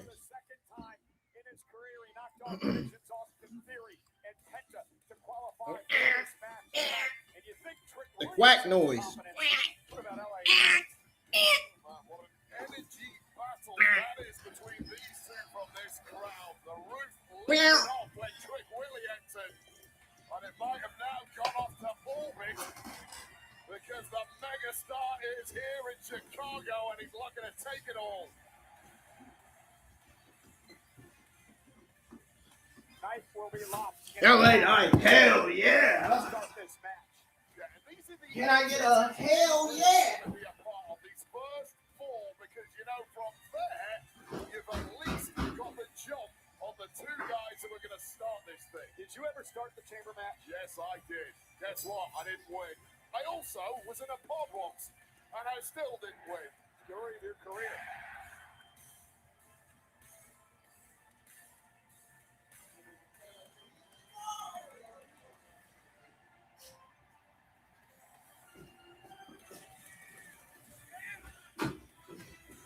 Oh, by the way, I just want to give a shout out to Yo Mi Amigo watching it tonight, man.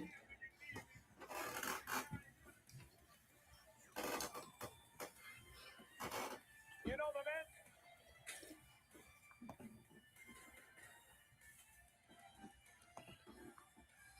men? As we had all the Migos in the Elimination Chamber.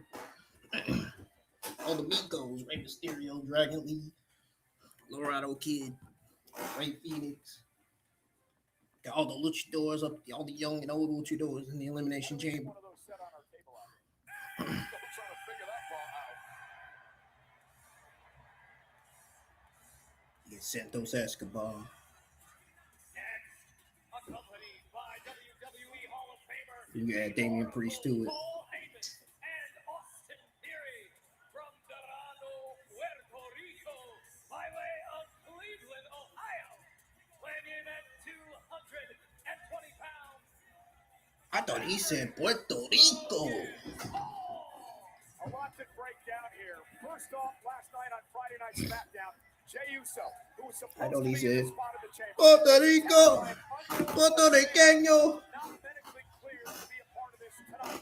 So General Manager Nick Aldis made a match for the main event. Yes, I was. Logan Paul versus Jey Come on, Cameron, cut on. Yes, I was the one that said Puerto Riqueño. Well, there was some shenanigans. That masked man who's been trying to take out the Vision for weeks actually was unmasked by Logan Paul, and it was nobody.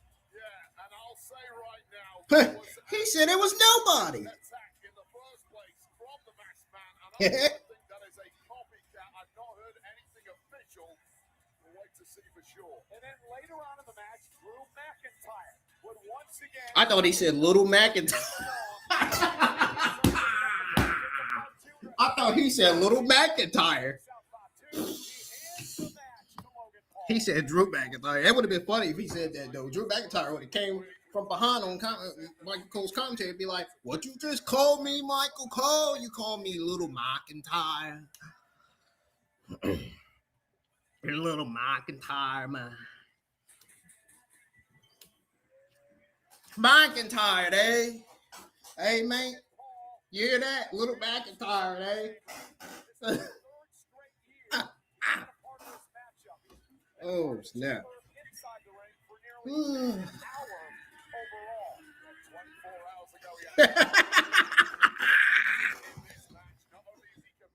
Little McIntyre.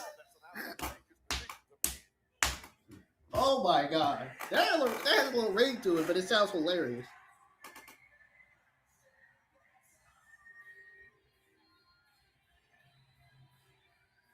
I'm on ice here, man. I'm on lemon ice. So we got the Legend Killer.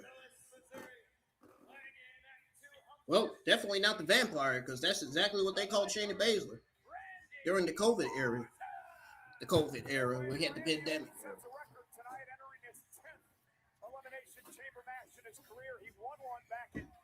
Legend Killer, Vampire, 3 most destructive letters in WWE are KO.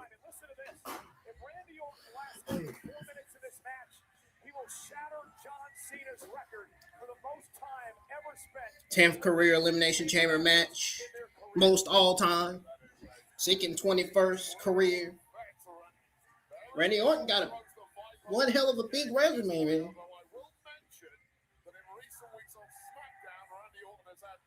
Randy Orton was looking at that girl like, what did she just do? What is she looking at? What is she doing? I think he was just messing around, though.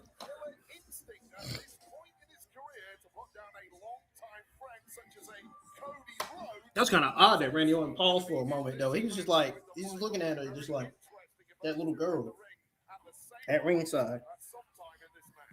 Who knows? She could be in the WWE someday. Could be Randy Orton's inspiration. Or Randy Orton could be her inspiration. Never know these days.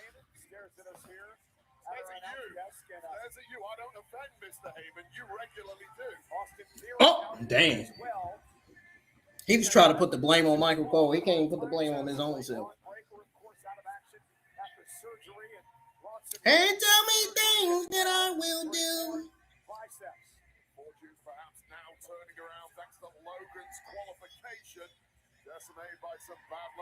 Get ready to share the string one last time for the main event. Then share it, before I come back and go over my thoughts, results, and grades, and the ups and downs, as well as what WWE needs to improve going forward. I've been wanting to go over that with y'all and talk about that for a long time. I think it's time tonight we go over that. You mentioned it. There's been a lot of question, and it's Earth Randy Orton to no end. Did he say Earth Randy Orton? Did he just call Randy Orton Earth? Still the apex predator. Does he still have the killer instinct when needed? When you're here a long time. Logan Paul, you might want to look behind me. Yeah. He's too busy messing with the fans. He's a 14-time world champion. He's within striking distance of John Cena's record 17 titles. He's tied with Triple H, the third most of all time. God, that's a big resume for this guy, man. This late in his career. He still got it, too. You think he'd be 40 or 50 years old still wrestling now. Randy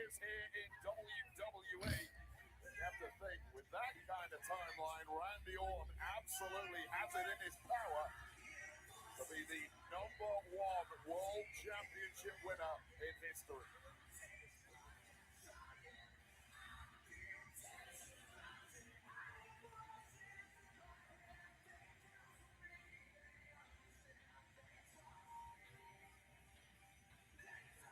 Randy Orton taking his sweet time. Make him wait.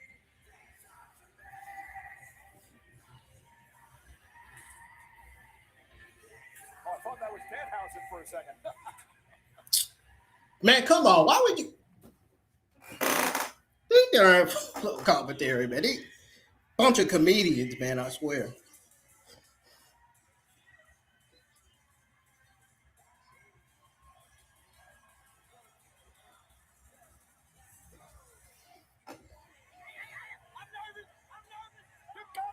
Now, this ain't Danhausen. This is Javon Evans right here.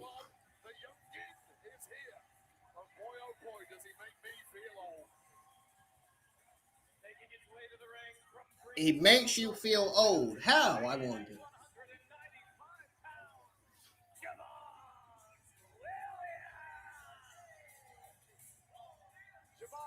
Can anybody answer the question as to how Javon Evans makes Wayne Barrett feel old?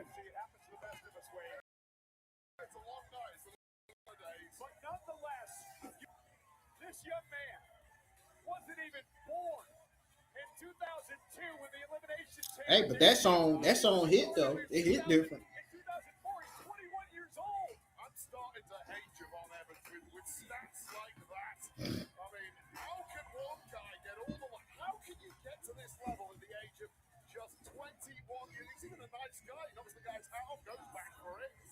Man, nothing is really phasing this young man, but here's the problem for Javon Evans, and it's twofold. Number one, he's got to kick this thing off from the very beginning. That is a long match, and there's a lot of damage that you will absorb inside the chamber if you're going to go the distance. Number two, he doesn't know what he doesn't know, and he's about to find out once he hits that steel. But think about this. He ain't lying. This young man's accomplished over the past couple of months.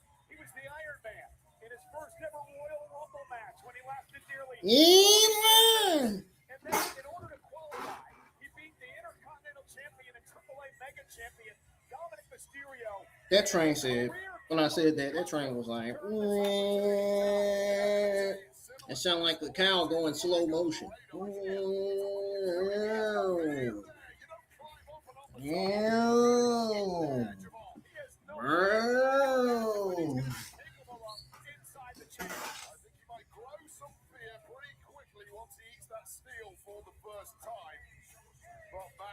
See, Miami Comico. Ah!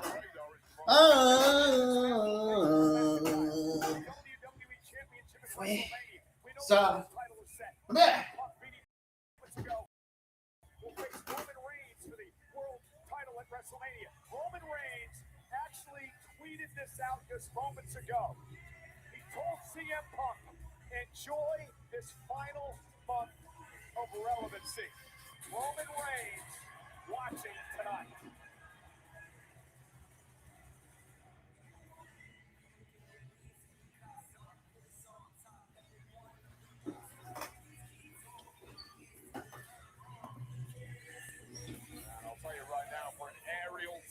Like Javon Evans, who has those freakish flying skills, this contraption, this devastating looking Elimination Chamber really could potentially be a major playground for him. A lot of options if you like aerial attacks in this kind of match. Human beings are not supposed to fly like that way. He doesn't fly, he floats.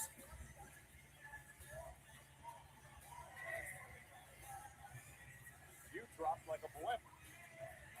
I would never get back up. That's why I'm sat over here now.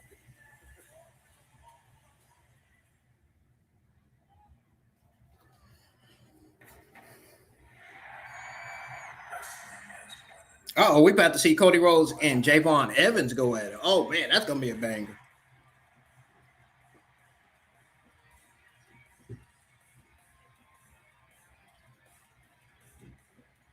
Two top baby faces in the ring. Javon's already a top baby face to me. And if they can turn Trick Williams baby face, he could be there. He'll be there too.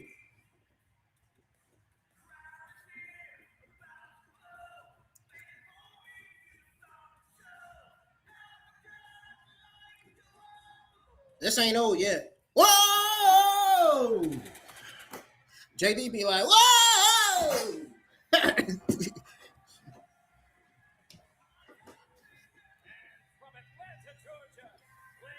Woo!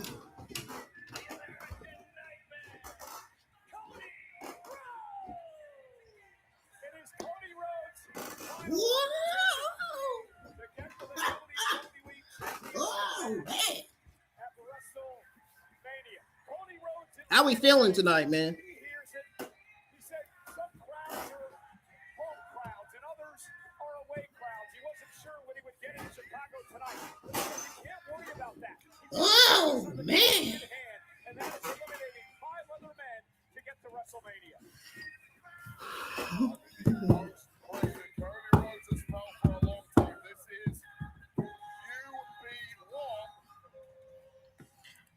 Now, let me ask this: how the hell did Cody Rhodes be watching wrestling YouTube content creator streams? That's what I want to know. Like he had something bad to say about it when he was being interviewed about the YouTube content creator. He was saying, "Oh, I be seeing them streams, them watch-alongs that they be going live." He better be focused on his darn wrestling career rather than focusing on wrestling YouTube content creators going live. They watch along.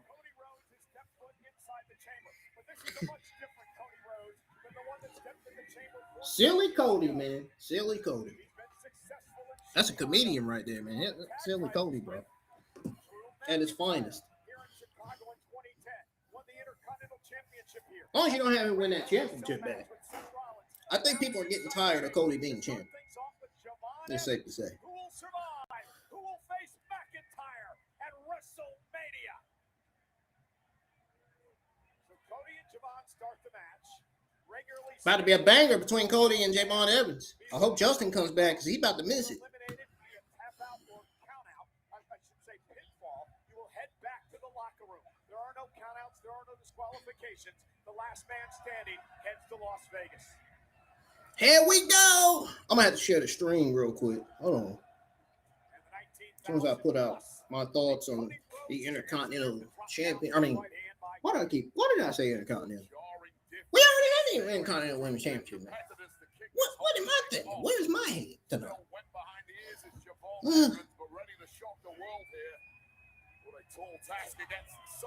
After I get done tweeting out my thoughts on the World Heavyweight Championship match. Right to ground Javon Evans in the early going here. Yeah, do not let go of Javon Evans if you're Cody Rhodes, knowing full well the speed of Javon Evans. The fact that Notice how they both got on gold. Kick out by Cody. Gold tights. Evans knows it is the hardest thing in the world to keep this man grounded. Gold shorts, whatever you want to call it. Again, we have company at ringside. The Oracle of the Vision. Hopefully, this is not teasing Cody and Javon Evans being the tag team. I mean, don't get me wrong. I mean, they would be a great tag team, but no, they're better off as singles competitors. Nice hurricane run for Javon Evans. And talking about getting bouncy, sends Rhodes across the ring. And here's the problem with Javon Evans. He's hard to defend against. And here's the cover off the knee, and Cody kicks out. Yeah, no angle is off limits for Javon Evans. He is so resourceful. He is so creative. He's so unorthodox. He throws the kind of moves at you that this industry has not seen before. Guys like Cody are simply not used to it despite all their experience. And the youthful exuberance of Javon Evans, always with a smile on his face, understands how huge this is. How exuberant are you now, young'un? And Cody Rhodes, who has shown over the past number of months that he does have that killer instinct. He'll do what he has to do. All you got to do is look back at that qualifying match a few weeks ago.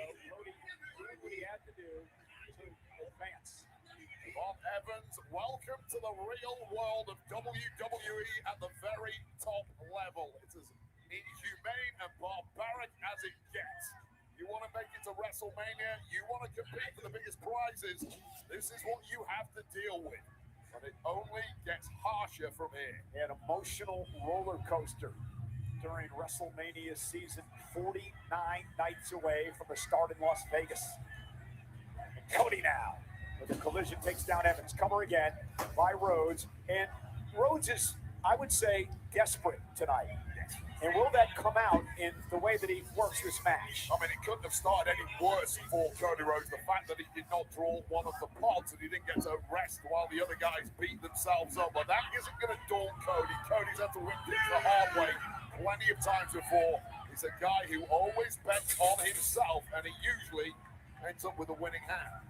But at some point, does doubt start to creep in?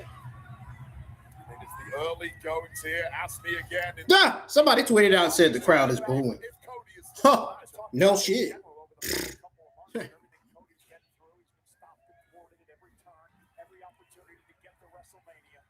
They weren't lying. I noticed they were doing some boos earlier.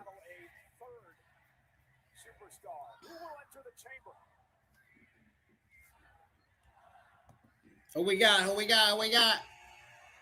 Who's coming in?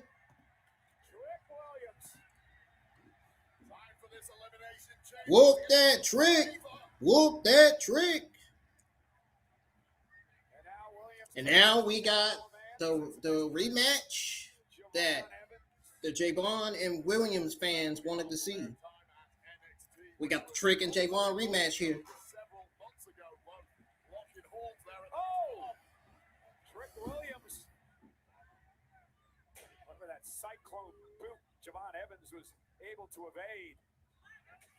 Movement again of Javon Evans, and even Trick Williams, who's used to it and knows all about it, can't do anything about it. And now Trick sending Javon off the ropes, and Javon caught him with a kick.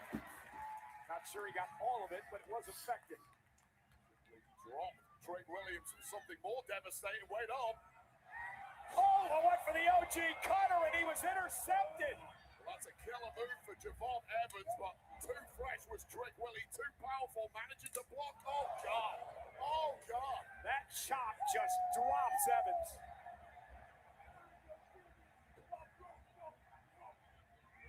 Again, you're in there with a veteran in Cody Rhodes. You can't be trash talking. It's going to get you in trouble. Oh, God, that trick slap across the jaw of Javon Evans completely dropped. Yeah, right, as if Cody Rhodes was going to trash talk Trick. Give me a break. Again, the cyclone boot from Trick Williams dropping Cody Rhodes. Like, be for real. Come on. Really. Look at Javon Evans now off the second rope, caught by Trick. Now Trick with a double choke slam. Cover now on Rhodes. Cody gets the shoulder up. Cover now on Evans. Evans able to kick out. May have been a little tribute to our friend at NXT, Booker T. A little double bookend right there. Buckets, next. You know, Wade, we talked about this a few Verse weeks ago. 48. There's so many similarities between Trick Williams and Wonder if Melo's going to have a challenge on next week's SmackDown. Their size. Yeah, no doubt about it. I'll tell you what right now, if you are going to have a mentor in this game, why not? Woo! They don't sound like Gunther's chops, though. Oh, and by the way, two-time WWE Hall of Fame. Loud enough, though. Wait. Trick's talking. Oh, there goes Cody responding with the same thing. Just like Booker T too. And now Cody Rhodes. Gonna turn the tables. Man, imagine if Gunther was in there. We got three guys chopping each other. Evans caught Cody with a kick. Now a chop with Evans again. Now Javon Evans doing it. They firing up with these damn chops. Tell you. Uh-oh. The countdown. Who's going to come out next?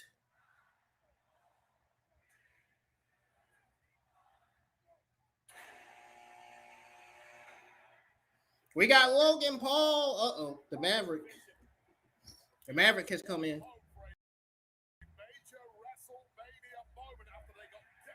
Oh, dang. They all jumping Logan Paul. They said, no, I don't want none of Logan Paul. None of that. Cody Rhodes, Javon Evans, and Trick Williams. 3-on-1 against Logan Paul. Want to take out Logan. And out the other side. Damn. They said they don't want none of.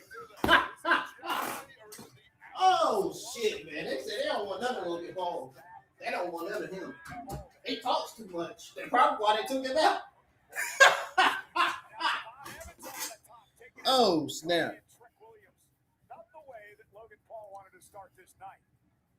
Well, the whole aim of Logan Paul was to instill a little more. At least the division will still have some life when Bronson Reed comes back from injury because he's on a road to recovery. But they say he's going to be out for 4 to 6 months. So the division is still technically dead. Jey Uso was taken out by an unknown attacker.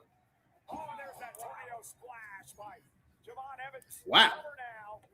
And a That is the first time I have seen Javon Evans do that in the ring on the main roster. Literally. Almost getting the job done there, and things have gone south for Trick Willie in a hurry here. Cody Rhodes, who started this match like Javon Evans, goes back on the attack. Staring up at the WrestleMania sign. Staring up at the WrestleMania sign. Clearly a little out of breath right now as Cody Rhodes is taking a real beating so far in this one. He just needs to look over his shoulder and see. Yeah, he do need to look over his shoulder. A fresh man in LA Knight waiting to get into this thing. It's going to be a long night for Cody if he can pull this off. Oh, he better dig down deep because his last chance at a title opportunity at WrestleMania hangs in the balance here. Must win. QB1. Cody sent across the ring. Javon Evans now launched out over to the hard padding.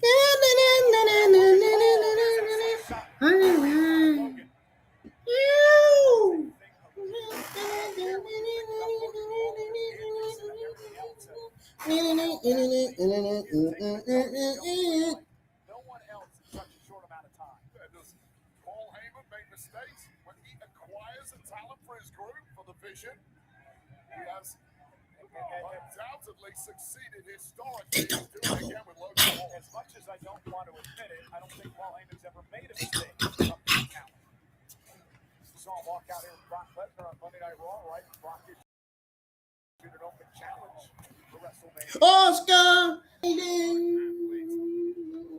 have another one on his hands. Who will enter number 5? Again, number 5, more wins than any other number in the history of the chamber.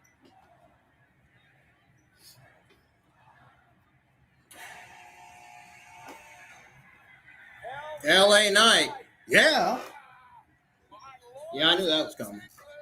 That's why I said it along with him. Quite the history between LA Knight and Logan Paul. The Vision in general have made LA Knight's life hell on SmackDown. This dates back to SummerSlam a couple of years ago when LA Knight beat Logan Paul for the United States Championship. You ain't lying. Oh man, he turned Cody inside out. Let's not forget that Logan Paul and Bronson Reed smashed the body of LA Knight just before Christmas. Yeah, tsunami through a car. There's the net breaker by LA Knight. LA Knight only has eyes for Logan Paul right now. Gotta be careful how many enemies you make at this level, especially when they're all thrown into one match together. You see the wealth building on the back of Logan Paul. I'm pretty sure that was when he got drove through one of those pods as soon as he entered the match. If he's not careful, he may be driven through another pod. Oh, baby. Oh, yeah. No eliminations yet in this match. Logan Paul living dangerously here, but managing to somehow negotiate his way away from the boots of LA. What's Logan Paul about to do? Logan Paul is not one to from risk. No escape line in that cage. They locked the roof on the top there. However, hello, Logan, turn around. Javon Evans scaling the chamber as well. Both men now up on top of the pod. Dangerous situation. LA Knight now scaling the chamber on the other side. Ow! one thing I know in situations like this. Oh, this is bad. This is bad. You got 3 guys up there. You know it's about to be a suplex or it's about to be a suplex and a powerbomb combined. Oh, they just threw Logan Paul down there. Just a human missile launched by LA Knight and Javon Evans to devastating effect. And then there were 2. Now Evans and LA Knight battle high above the ring. Precarious situation for these two. Oh, PFT! On the pod! But even delivering that move, it took a lot out of LA Knight right on the steel. This is Logan Paul taking out Trick Willie. And Cody Rhodes. Wow, BFT on the pod. On top of it. At that. Was indeed blunt force trauma. That's deep. Randy Orton enters That's this deep, match man. for the 10th time Hitting it on the top of the pond. in less than 10 seconds. Change. You know it is. Eyes of the Viper. Generally the favorite for every, and even more so when the He's going to go for the, oh, I thought he was going to go for the, watch this. Do it. Vintage Orton.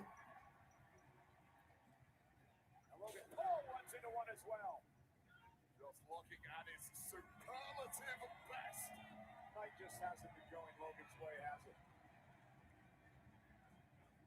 And now Randy sends Trick Williams. Clothesline Trick Williams out of the ring. Had it steal, and now Logan Paul launched into Trick Williams. It's been all Orton. Poor Trick Williams is taking out a lot of bodies getting thrown his way. Bodies everywhere. Bodies everywhere. Bodies everywhere. Bodies everywhere. Yeah. Uh-oh. He's about to do the double draping DDT to Trick Williams and Logan Paul. Boom.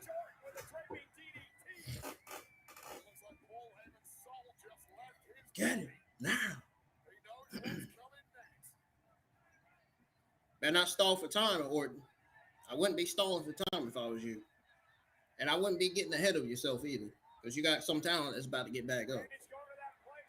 Yeah, LA Knight's getting up. You might want to look behind you. LA Knight. For the RKO, did Knight counters with a DDT. You have to pounce on Randy Orton when you Yeah, Randy Orton should have been turning around. He should have been turning around. He should have knew LA Knight was getting up.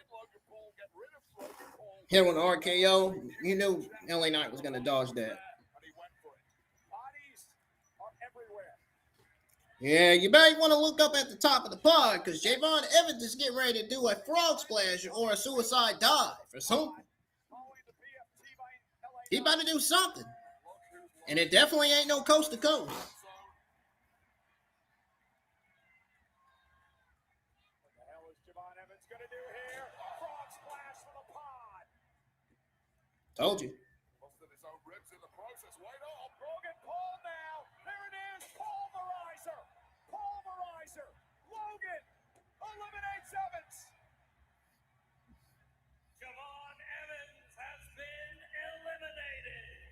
And for all the physical abuse Paul took in this matchup, he gains the first elimination. A bitter taste of reality for Javon Evans. Overextended himself with that frog splash, and you know, a predator. Is that Adam Pearce at ringside? Yep. Again, sometimes that youthful Oh, no, that's not Adam Pearce at ringside. That's Paul Heyman and Austin Theory. By making a mistake like that, Javon Evans, nice performance. He'll be back. Cody now sent across the ring by Logan. Cody with a kick to Paul. LA Knight. Uh-oh, LA Knight. Whoa. Goes Rhodes. What do you call that move? Now Mike Knight. Rod. I think he was checking to see if Cody Rhodes was okay or not. This matchup, Rod Zapata making sure he was in perfect position. He was also checking to see if Cody Rhodes was okay. Shoulder slightly open. Unforced error there from the megastar, which is likely to be increasingly common in this kind of brutal match. And now it's Randy Orton. 5, 6, 7, 8, 9. But Orton just looks so fresh. That's how valuable being in that final pod is. A bunch of broken bodies surround him, throwing very little in the way. Uh-oh. Tosses LA Knight to the corner. What's Randy Orton going to do? Oh. High knees to Randy Orton by LA Knight. Stopped him in his tracks, and Randy Orton is down. Just like that. I wonder if he's going to surprise him. I wonder if he's going to get up, surprise him out of nowhere with the RKO. What's going to happen? We're about to see. He's about to dive off the middle rope, LA Knight to Randy Orton. Oh! Darn, what is going on, LA Knight? You done made an error after error after error. Dang. Once again, it's this chamber. Once you've taken that steel a couple of times, your body doesn't work the way it's supposed to do. His body not wanting to work with him tonight. Trying to pounce on that cover, but somehow Trick Williams bouncing out of the ring. Oh, a low blow. A low blow to Logan Paul. Or a low blow to LA Knight from Logan Paul, excuse me. LA Knight's been eliminated. Man, yeah, I know, right? I don't blame the fans for booing him, man. Like, god damn. I mean, I can't admit he has been rolling tonight. On this Elimination Chamber match. 4 men remain: Logan and Cody, Trick and Randy. So the entire field basically attacked Logan Paul the second they got the Jets. The problem is he rode that out, and they may have burned themselves out in the process, and now Logan Paul, it's his to win. And look Cammy. smile on the face of Paul Heyman as he looks on at the performance that Logan Paul putting the beats to Randy Orton here. Uh-oh. Oh, no. Oh, no. What is he doing? What is he doing? Logan with a kick right to the midsection of Randy. See Randy trash talking. There you go, one of the biggest punches in the game right now. He's got that thing. Uh-oh. Right hand. Trick slap. Oh, and he Oh! Hold him. and now Trick. Trick. Here comes Trick. Is he going to? Went with a trick shot. Darn. Paul. Paul dodged the trick shot. Trick dropped. Uh-oh. Watch out. Trick. Uh-oh. Cross Rhodes. Yeah, that's probably going to eliminate Trick. Logan Paul sends Cody into the post. He wants to steal the pin. Cover now on Williams. A third elimination by Logan Paul. Darn. Logan Paul has eliminated 3 fucking people, bro. Well, we are halfway through the match, and the undeniable Who is going to stop this guy in this match? is Logan Paul. I don't Oh, care my goodness. how he did it. Logan Paul has eliminated Williams, Knight, and Evans. But 3 stars right there. He not eliminated. there's still 2 more to If that doesn't tell you he's doing something right, he's thinking smart. I always tell you, man. Probably the 2 favorites from the word go, Cody Rhodes and Randy Oh my God, who the hell? Dude, why is the masked man in this fucking match, dude? Really? I'm presuming this is not the same individual from last Well, didn't we end this whole thing last night? Is this another copycat? I've got confirmation. What the hell was Didn't we just see him on Monday Night Raw? grabbing this guy again? There had to be a different masked man. Security just went hats off to him. For once, they didn't Way too much security. There's a difference. It's not the same guy as yesterday. And that. With this shit. Screaming at him, who the hell are you? This waste of time bullshit. He's still going with this. Reset now inside the chamber. Cody Pierce and Aldis did and not Orton. want They don't. Elimination Chamber match messed up by anybody. Once again, a very bizarre situation with the masked man, or a clone of the masked man. Who the hell? Now another one. Another one. Figure. Another one. This man walking in through the open door. Well, that security have cleared out. He's gonna Jesus Christ. And he's looking right Logan at is screwed. Logan Paul in the vision. Yeah, that's Seth Rollins. That's Seth Rollins, dude. That's got to be Seth Rollins, bro.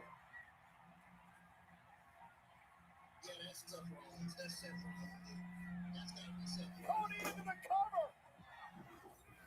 Paul eliminated. Logan Paul has been eliminated. It's Seth freaking Rollins.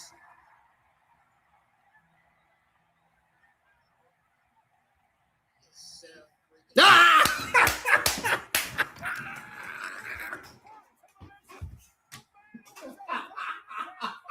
What did I fucking tell you, man? What did I fucking tell you, bro? I was right again, man. What did I tell you? Go me go! I was right again, man. He's supposed to be recovering from shoulder surgery. Seth Rollins. Just destroyed the Vision's dreams. Holy shit. Seth Rollins has completely changed the complexion of the Elimination Chamber.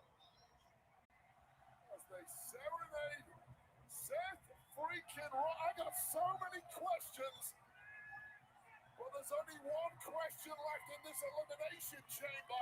Is it Rhodes or is it Orton? 2 men left. Heist of the century. Coup of the century. Surprise of the century. Seth Rollins. And now it's I was right again, bro. no doubt about what this relationship means. Oh, man. I was right again, bro. Holy shit. It makes more sense for Randy Orton to win, really. Please don't get this win to Cody Rhodes. We don't need to see Cody Rhodes with another win.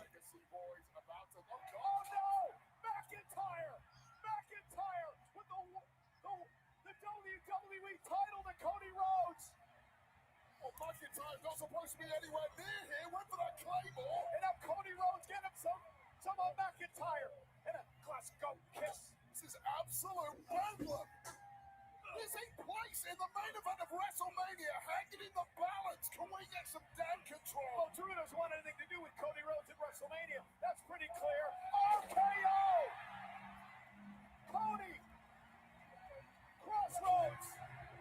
RKO! RKO! Cover! Art did it! Art did it! Oh, it did it! What the hell? He did it, man! It made sense, though. This was the right call. It made sense. It shouldn't be Cody Rhodes. This is a good call by WWE. Apex Predator has his killer instinct back. He didn't hesitate. He struck when he needed to. Randy Orton takes out Cody Rhodes. Randy Orton is going to WrestleMania. Randy did exactly what he said he was going to do. He pulled the trigger. Right call by WWE. Right call by WWE. Because I'm pretty sure the fans didn't want Cody Rhodes winning anyway. Right? Right call. Cody Rhodes. It was Yep. his last chance. Oh, what a mess. Well, Elimination Chamber was for our officials, just as we'd had one attack by a mystery man thwarted. A second one arrived. This one with the door wide of security. They were busy. They stopped to Logan Paul destroying the vision. we got the masked man review to be Seth. And then we got Drew McIntyre helping Randy Orton win. Will help Randy Orton really. But yeah. I don't know what to think now. Yeah. And then Drew McIntyre, his obsession with Cody Rhodes, trying to prevent Rhodes from once again battling McIntyre for the WWE title. Here's the problem, though, for McIntyre now. He's got to face the Viper. Well, Orton's had his own problems with McIntyre of late, but here was Orton providing a save for Cody and then pouncing once Cody dropped his guard. It really is cutthroat at the very top in WWE. Well, unfortunately for Cody Rhodes.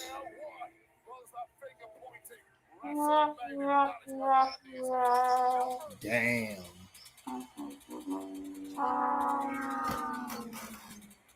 Bet the Cody Rhodes fans gotta not be happy about that. I mean, Randy Orton deserves every right to win the match.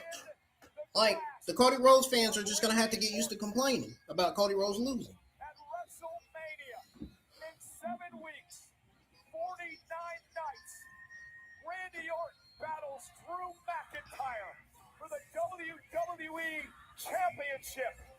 As Damn. frustration Damn. for the Damn.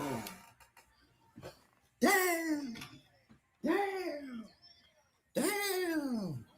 Damn. here on the Damn. The fans are going to start spilling out here in a minute. We want Damn. Don't go anywhere. The Elimination Post Show is coming up immediately. All the winners will be here live. All the analysis and interviews. And what does this now mean on the road damn. to WrestleMania? It's all ahead on the Post Show from right here in Chicago.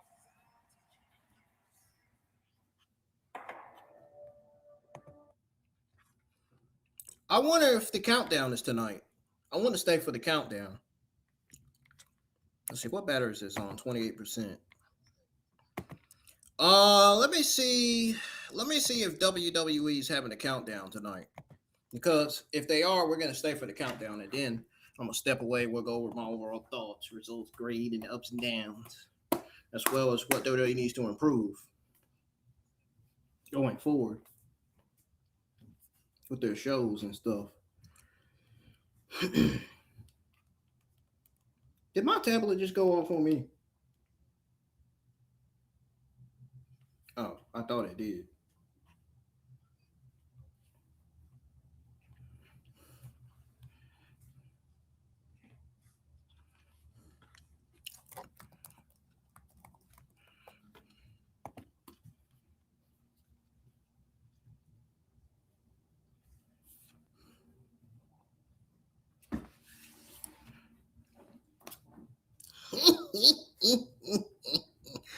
The Cody Rhodes fans thought Cody was gonna.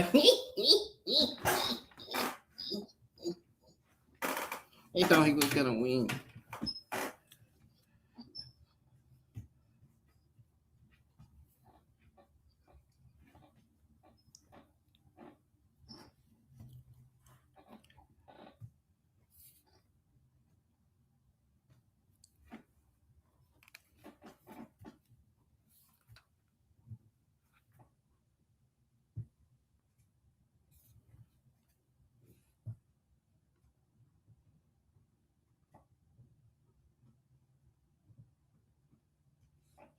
Damn. To the young OG, man. And Trick Willie.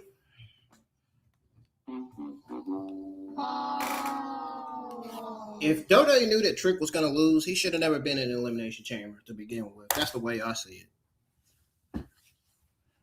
Because now, Trick is no longer on a winning streak. That just ruined Trick's winning streak on the main roster. That ain't good for Trick.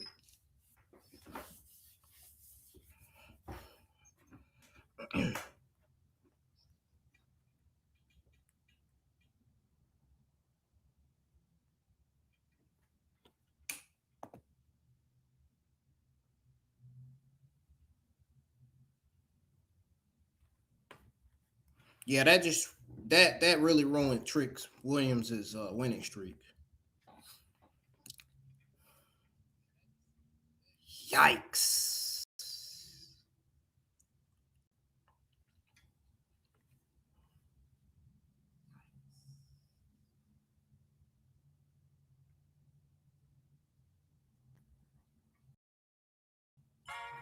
Holy moly, man. No, I ain't trying to get no copy. It's like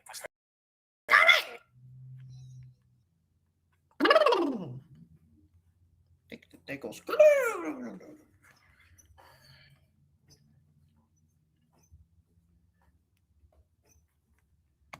scene right now on the floor of the United Center as Randy Orton, the quest for number. All right, we're sticking around for the post show tonight, folks. So if you're sticking around for the post show, stay here. Stay here. You're more than welcome to stay here tonight. Oh, come on, man. They go that there and loading shit. I can't stand when it does that.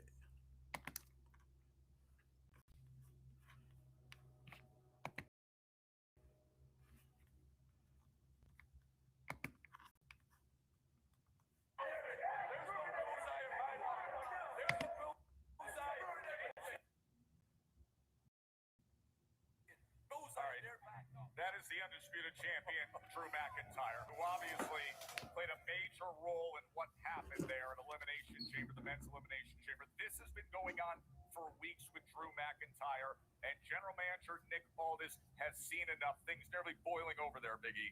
Dare I say, is that borderline unprofessional from Nick Aldis to get that heated to be pulled aside? This thing is really getting to a point where it's boiled over, and I think it's kind of crossed a bit of a line.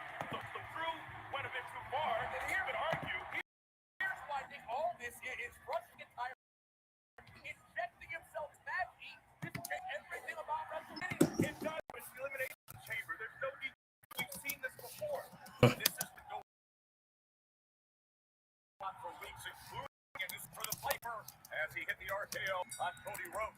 Last night, Drew McIntyre also got involved, also offered a title headshot to Jacob Fatu, and that's how Logan Paul gained entry here. So Drew McIntyre has been dismissing many who he sees at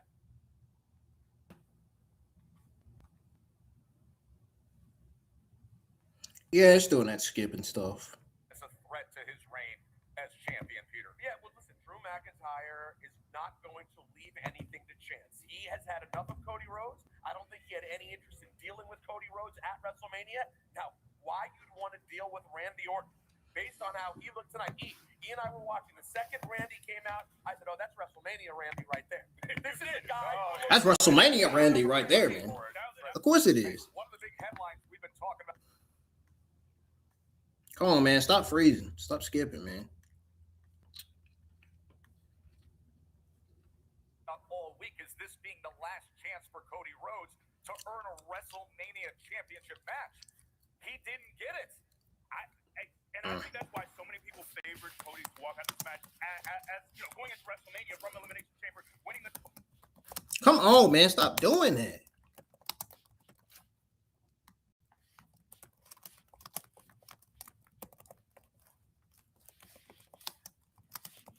I'm telling y'all, it's not me doing it. This match and then going on to have a world title. Keeps on pausing, loading, and then it keeps going. World title match after world title match after world title match. But now the question is, what does Cody do? This is unfamiliar territory with Cody the last 5 years or so. And as upset as Cody wants to be about it, we have an things happen in the currency is the crescendo at the end.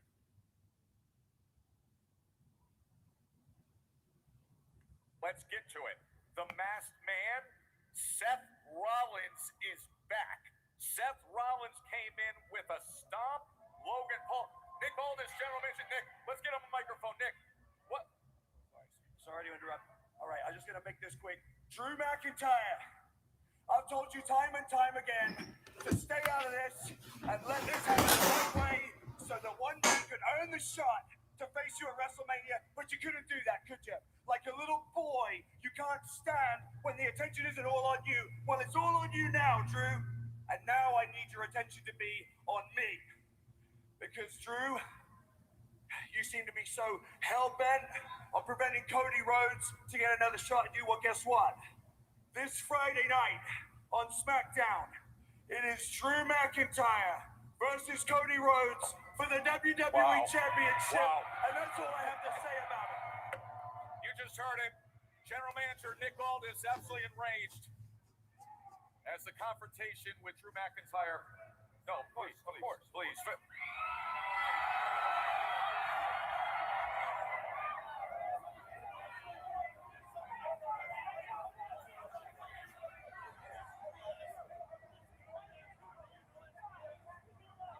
Security pulling the chair apart from Of each Raw, Adam Pearce. I seen him.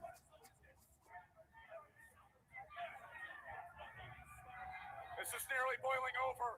Aldis and McIntyre. Jackie Redmond. It is all happening, it appears, Tess. But I don't know if Cody Rhodes just heard what happened on your set with Nick Aldis, but I just watched him leave the ring and walk up this ramp. And one thing we all know about the American Nightmare, Cody Rhodes, is that he makes time for the fans, especially the kids. That was not the case tonight. He came up looking as dejected as I've ever seen him, taking a pause at the top of the ramp. Fans are screaming his name. He does not go over to visit the fans. He simply looks back at the chamber, honestly, with a look of utter disbelief on his face. Because in that moment, I think he was wondering, where do I go from here in terms of WrestleMania, which is only 6 weeks away?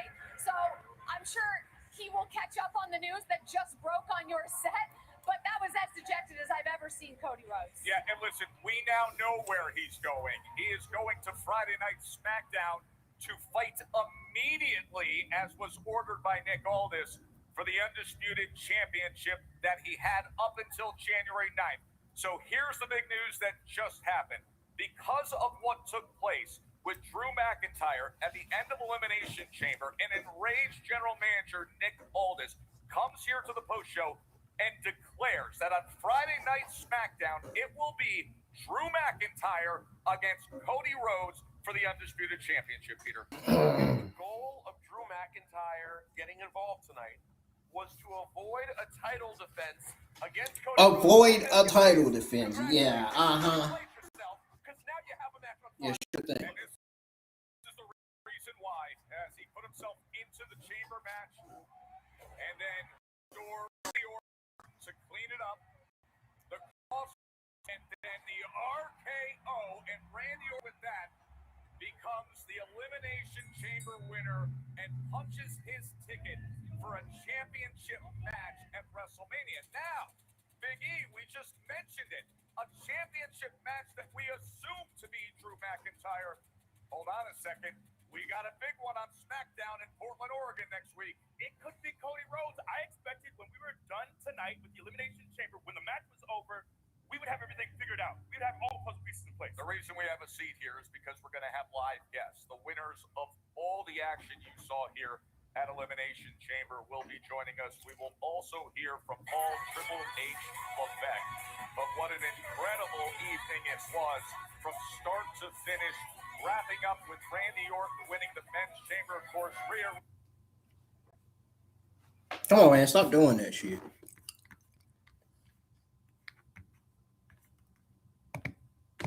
Ripley, the women, and please welcome to the set the new Women's Intercontinental Champion, AJ Lee.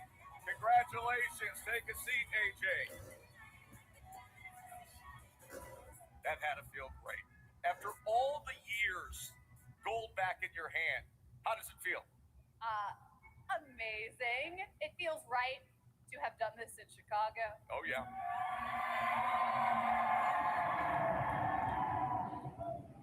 I don't know if you guys remember, but my first title, the Divas title, was won here in Chicago. So And it was in your corner. Who was standing there? I remember you. I was down there in the corner, man. In the corner, bro.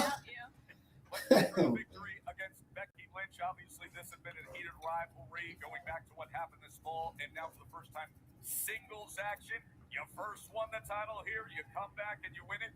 She exposed the turnbuckle and ended up playing a critical role down the stretch. Yeah, she also took out Jessica Carr right there. Yeah, That's a beat that will never die, apparently. No, apparently not. No, she, quote-unquote, accidentally kicked the card, the Black Widow. Well, this is the first time you made her tap. Right. I mean, I'm sure she would say she was gesturing to someone, Right. but I First think that's time tonight. So you're but making a like two-time third time. Intercontinental Champion. Yeah, I think so. I think I technically have already defended it. This is quite the scene here in front of your This adoring wouldn't have fans. happened if you were there, E.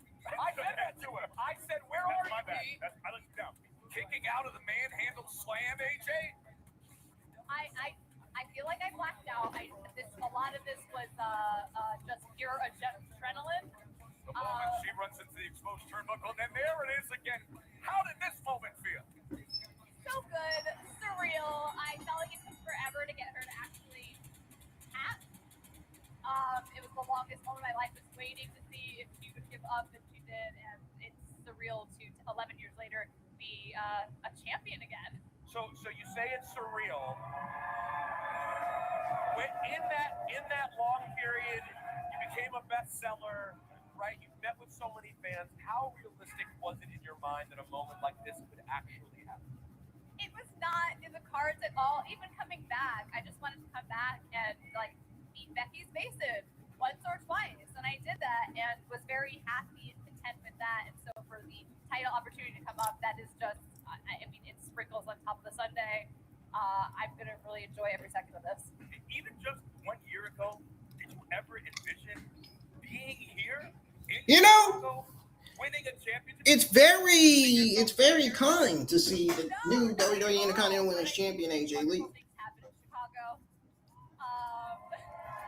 Especially for your family. There's a video on Minnie's YouTube channel I mean, showing her talking to AJ Lee. It's a power couple with that. It was really cool to be able to Or AJ Lee being go out there and celebrate, interviewed by her. with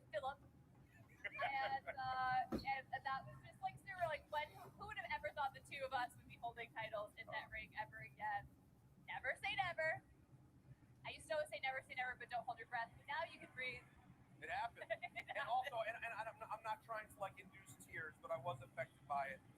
Lucha Libre is airing at 11 o'clock p.m. Oh, no, I don't think anybody's going to be up for that.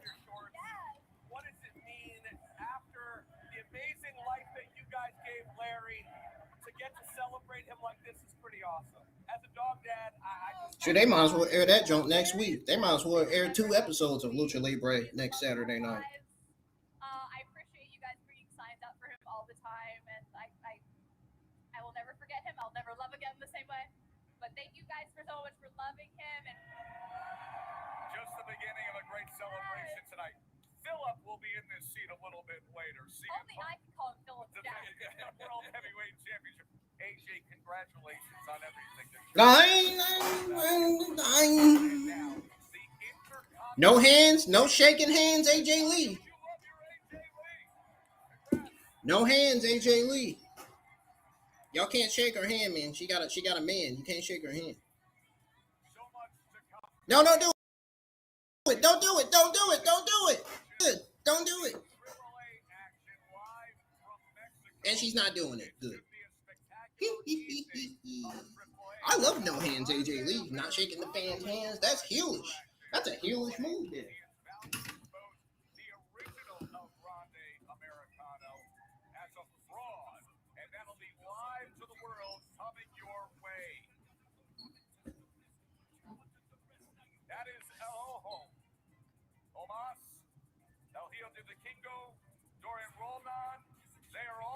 Coming up, Reyes tournament qualifying matches later tonight.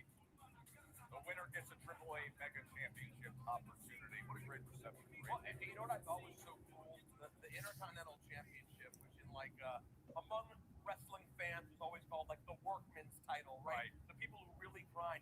And it's a title on the women's side that didn't exist when AJ Lee was around. Ladies and gentlemen, just now tuning in. We're sticking around for the post show. It is kind of perfect. And I'm going to step away after the post show and then come back and give my overall thoughts, results, grade, and ups and downs on the Elimination Chamber pre live event, as well as what WWE needs to improve going forward. What WWE needs to work on so far. Or what WWE needs to work on right now, rather.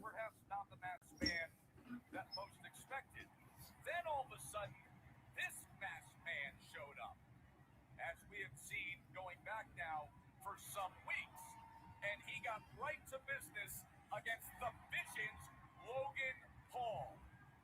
And when the mask came off, bro, are we still talking about that? Paul was eliminated by man, that's over now. Only to find out it was Seth Rollins. Yeah, we know now. You could hear Paul Heyman screaming, "Oh my God!" The Vision is still over. Seth Rollins is not joining the Vision again. I think Seth Rollins is going to be a babyface, and Cody Rhodes is going to turn heel. Cody Rhodes is going to have to go heel, man. He's not getting over as a babyface, dude, anymore. He's got to get used to it. He's going to have to try. And then the Apex Predator said, "I'm taking my spot at WrestleMania to fight for the championship."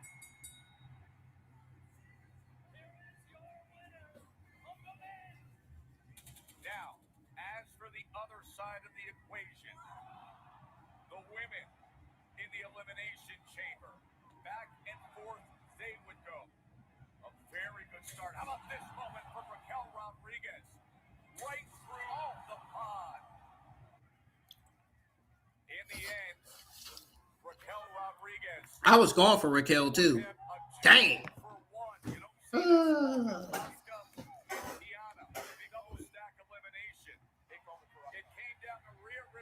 Rhea Ripley versus Jade Cargill is going to be something. So that's why they had Riho drop the women's tag team titles. Because Jade Cargill's opponent for WrestleMania was going to be Rhea Ripley. So that explains it right there. Now I just connect the dots. See how smart the dots just got connected.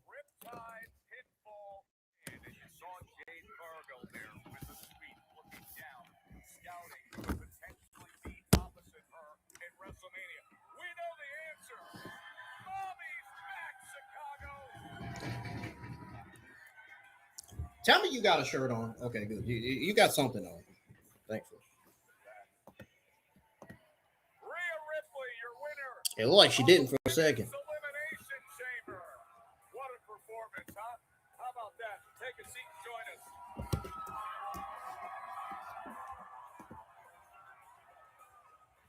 This may shock you, but they love mommy in Chicago. Does this ever get old?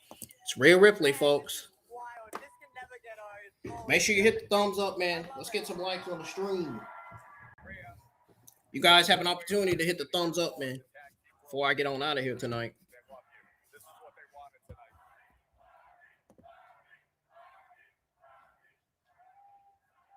The last time we were in her home country of Australia, now we're in Chicago. Same thing. Last night it went the other way. Dropped the tag team championship. We're sitting there saying, and now in about 20 hours, she has to reset. She has to find a way. How good did that feel knowing that you were able to do that on the quick turnaround, even mentally, let alone physically? I mean, obviously, last night was, I don't even want to say a bit of a bummer. It was a massive bummer. Bubba! Hey, Bubba! No. But I knew what I had to focus on. I knew what the goal was. I want to make it to WrestleMania. Oh, shit. I didn't have just myself back with me, giving myself back with me. I had Coach. That win right there wasn't just the hell? Thank you. I think you had 18,000 people back and you giving you Rhea, I assume the WrestleMania match is you and physical specimens. I know you're fresh off the win tonight. Have you already given thought to what that matchup might look like at WrestleMania? Oh, you know, it sounds pretty good when you put the name Rhea Ripley and Jade Cargill next to each other. Yes, it does. Honestly, What do you wait? What do you mean by that? A lot of the big girls lately. What do you mean? What do you mean? Hold on now. She is what she is. She looks amazing. She is amazing. She's the champion right now, but she's also never stepped in the ring with Rhea Bloody Ripley. Oh, yeah, that's gonna make Jade Cargill come out big time. Say I'm ready for anything. Well, Rhea, Jade Cargill was up in a luxury suite. We weren't able to get to her to get her instant reaction, but she did go on X.com and post on social media. So here is the WWE Women's Champion, Jade Cargill's reaction. She simply says, I guess she'll do. I don't think she actually understands how sadistic I can be. I guess she'll do, guys. Do you guess that I will do? You guess Rhea Bloody Ripley can just, I guess she'll do?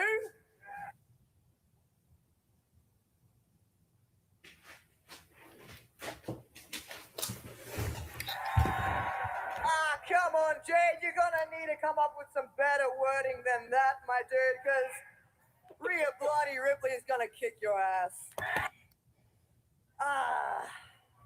You know, I'm real upset that I'm not gonna be able to walk into WrestleMania with Io by my side. That's what I was planning this whole. She's not going to get left behind. She's going to find something. She's going to find her way onto that card, and she's going to do anything she can to remind everyone who the hell she is as well. Am I ready for a singles competition? I stay ready for whatever the hell gets thrown my way. We are so ready. There's going to be 7 weeks of this fire being fanned. Jade Cargill and Rhea Ripley, your Elimination Chamber winner tonight here in Chicago. Great stuff. Awesome stuff. Let's get to Jackie with Triple H. Follow that. Tess, thank you so much. Paul, I'm going to get right into it because this was a chaotic finish to Elimination Chamber. There was the Seth Rollins of it, there was the Drew of it, and then there was the Nick Aldis announcement of it. I guess I'll ask you this. What do you think of the way Nick handled it and the announcement he made for next week? Oh, look, it's Triple H. It's Triple Oh, well, you know what, man? I'm not going to call him that yet. I'm not going to call him that yet. I'm going to save that one for later.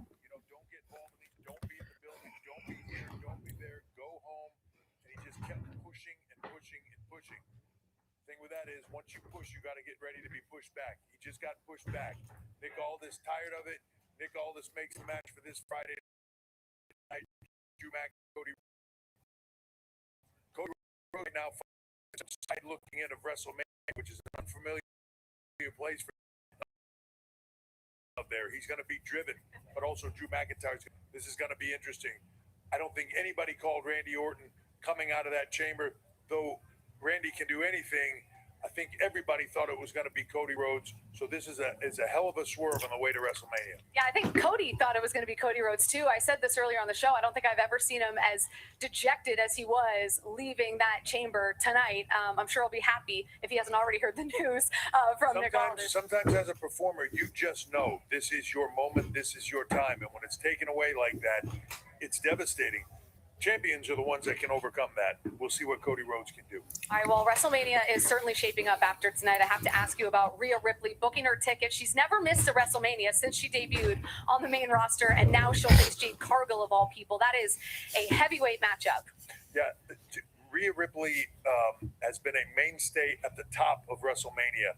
Main event after main event after main event, she's delivered on every single one of them. Jade Cargill finds her in itself in a new position. But if you're looking at forces of nature, I've never seen one like Rhea Ripley before. Maybe the biggest star, one of the biggest stars in this company, men or women. Jade Cargill, though, just a force of nature, so much so that a lot of folks don't want to face her. This is going to be an interesting one. There's a dynamic here that I haven't seen in a long time. Two powerhouses like this in the women's division going at it for the WWE Championship. It's going to be intense. Rhea Ripley has been a very busy superstar. That will continue for the next 6 weeks, probably on both Raw and SmackDown. We will see. And how about CM Punk? We're in Chicago, Chi-Town, his hometown, and he delivers on the biggest stage. What a night for Chicago. AJ Lee comes out on top. CM Punk comes out. King and Queen of Raw now, or? It certainly looks that way. CM Punk, what a night for him, right? To be able to come out to the... You talking about it certainly looks that way. You know it is. Come on, man. Don't be saying that. Don't be saying certainly looks that way. World Heavyweight Championship, having his wife out there as the new Intercontinental Champion next to him in a moment going off the air, knowing that his ticket is punched and he's going to WrestleMania in the main event and facing arguably one of the biggest stars of this decade in Roman Reigns, the Tribal Chief, the OTC. It doesn't get bigger than the best in the world versus the OTC. I know. I can't believe how long we have to wait to actually see that match take place. It feels way too far away. Before I wrap this up, just anything else that stood out for you tonight that you want to mention or comment on? I just got to You're speechless. Me not commenting on the Crate and Danhausen. Michael Cole got a nice bucket of teeth. I think we're in for a fun time. I don't know what we're in for, but I will definitely be excited to see what is in store. Whatever it is going to be a blast. All right, road to WrestleMania, the best time of year. Paul Triple H Levesque, back to you, Tess. Jackie, outstanding work there with the architect of all this, Paul Triple H Levesque. Of course, that is Las Vegas. That is the destination.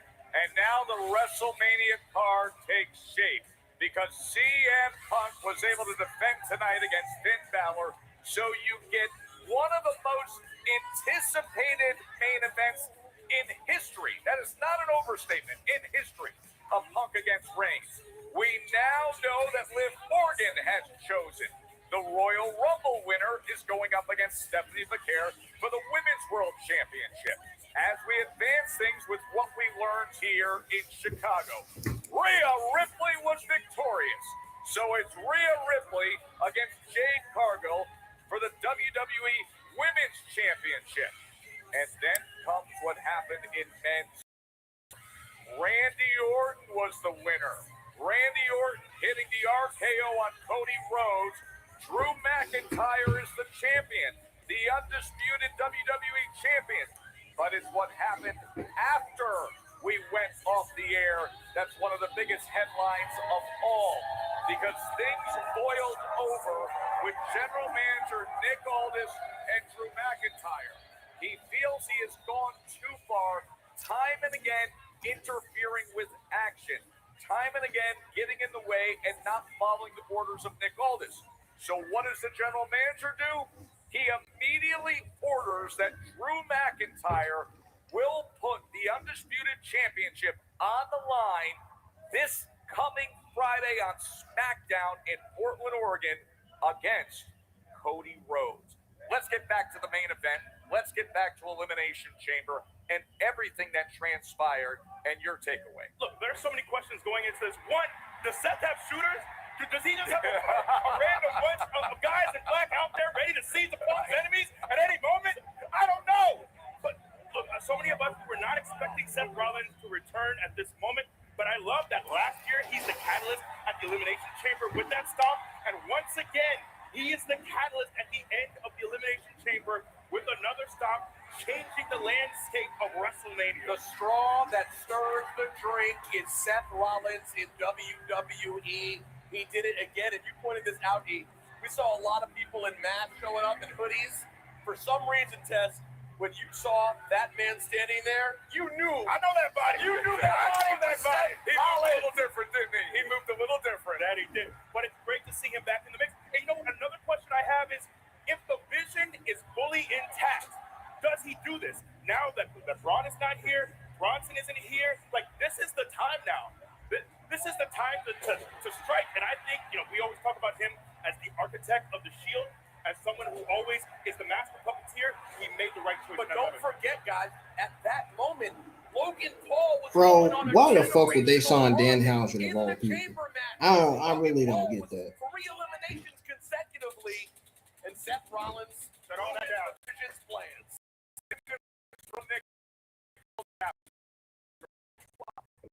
This Friday night on SmackDown.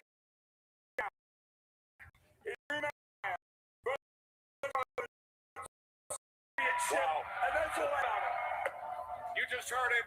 General Manager Nick Aldis absolutely enraged as the confrontation with Drew McIntyre. No, please.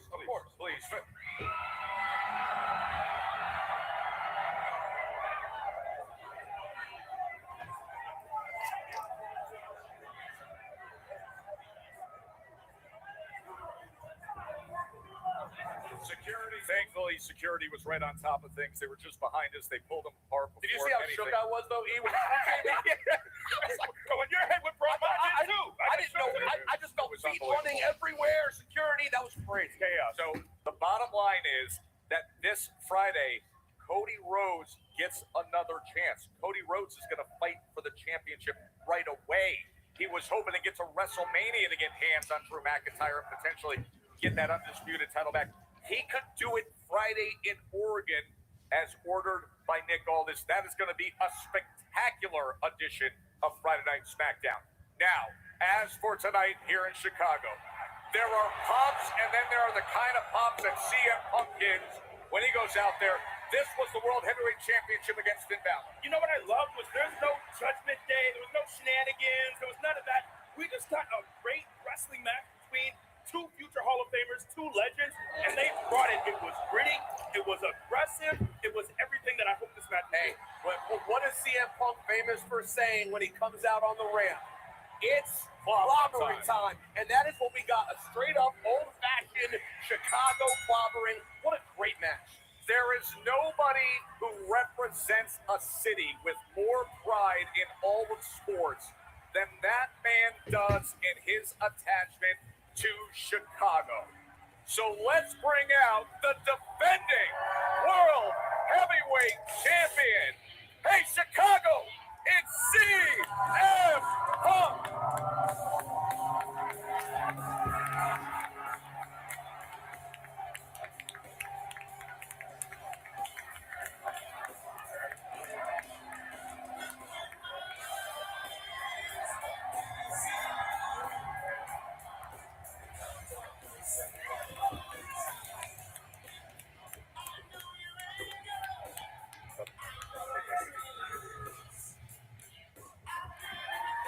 Awesome, brother. That was awesome. Come on, sit down.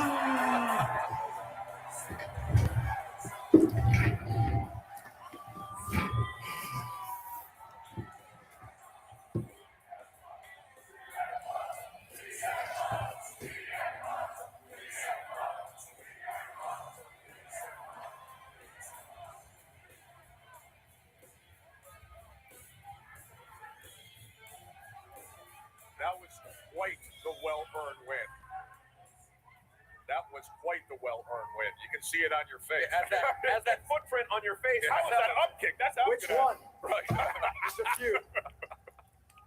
There's a few. There's a few footprints on my face right now, ladies and gentlemen.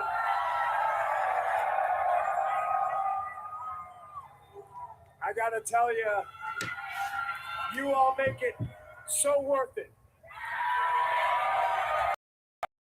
All right, to borrow a face from a friend of mine, what do you want to talk about? Oh, we want lots to talk about. You know what I do want to talk about? Because all week long, on every show everybody would say, can you imagine the pop when it's music? But we didn't even get to the music because we got to Ray Clay, the famous Chicago Bulls PA announcer. That was special.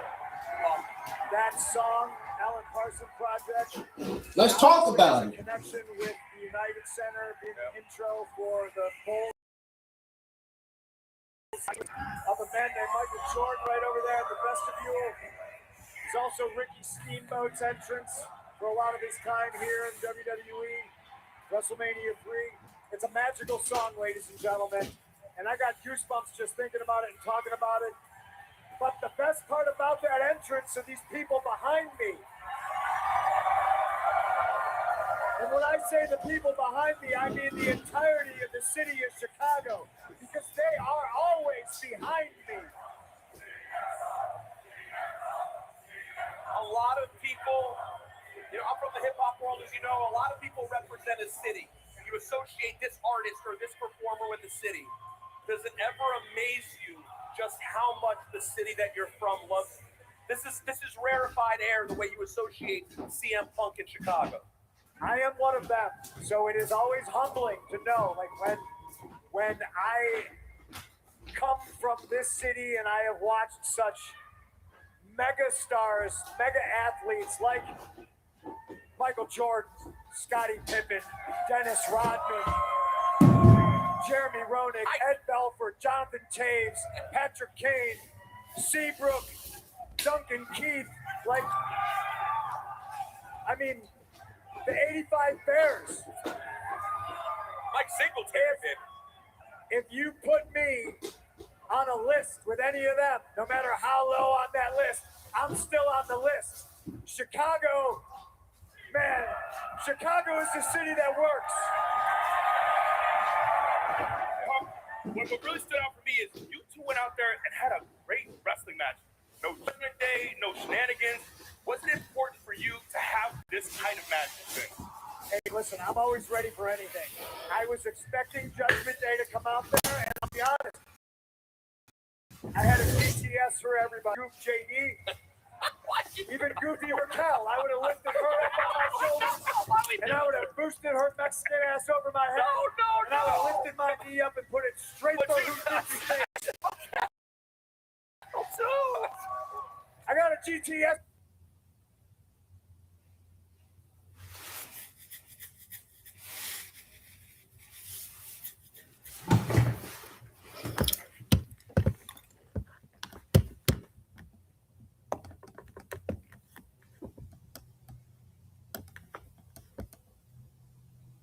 A little homage to Brett, one of my mentors. 13. Yeah, WrestleMania 13 at Allstate, SummerSlam 1994 here. I was here watching Brett and Owen tear it down in a cage, just like these people were here watching me and Finn tear it down in the United Center. You know who else tore it down? AJ Lee. AJ Lee tore it up. I'll allow it. All right. Here's the end. Punk. Yeah, with the gold back in your hand. couldn't be more. Here it is. Here's the moment. Here's the moment. Character.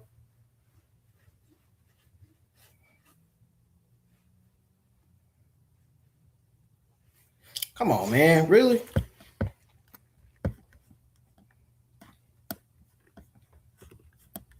This is a nice surprise. She wouldn't kiss me on the lips because I wouldn't kiss you on the lips. Here's the end. Punk. Yeah, with the gold back in your I hand. couldn't be more. Here it is. Here's the moment. Here's the moment. Characterize this. This is a nice surprise. She wouldn't kiss me on the lips because I wouldn't kiss you on the lips. We're gonna have to have a conversation. Hey, listen, that later. there's going to be no love in 7 weeks in Las Vegas. It is undoubtedly one of the most anticipated main events in the history of WrestleMania. And now the threat is gone. You got through this, and we can just say it. CM Punk and Roman Reigns for the World Heavyweight Championship. And Roman spoke up tonight. Roman was on social media, and let's show everybody what he said. This is Roman after he said, not so look here. Oh, this. Oh, man. He's got time to.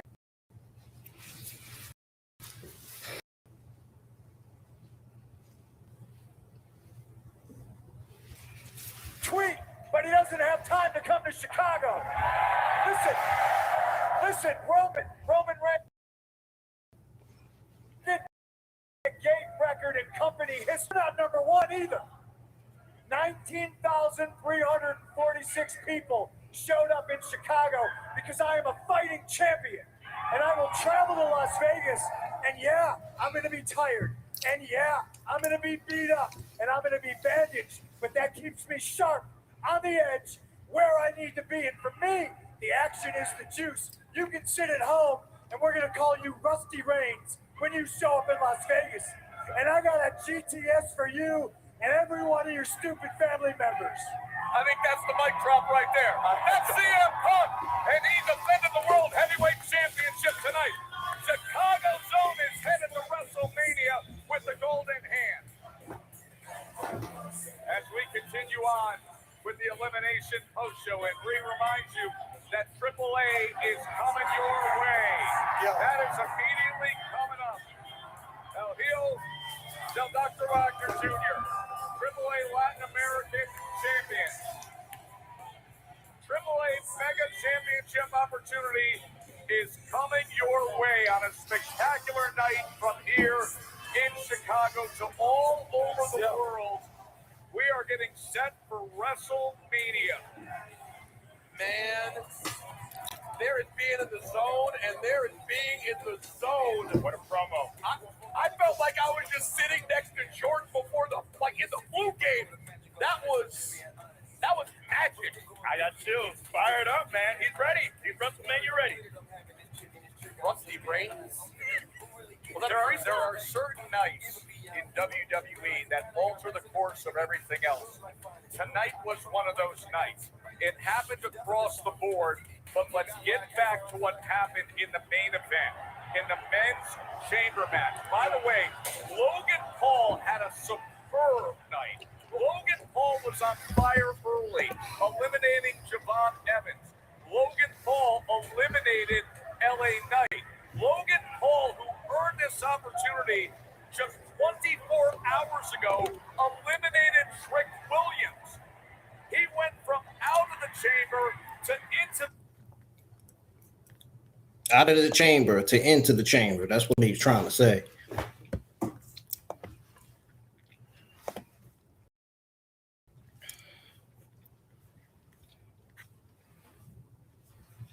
the chamber, but then the masked men play. Of course, the Vision has been dealing with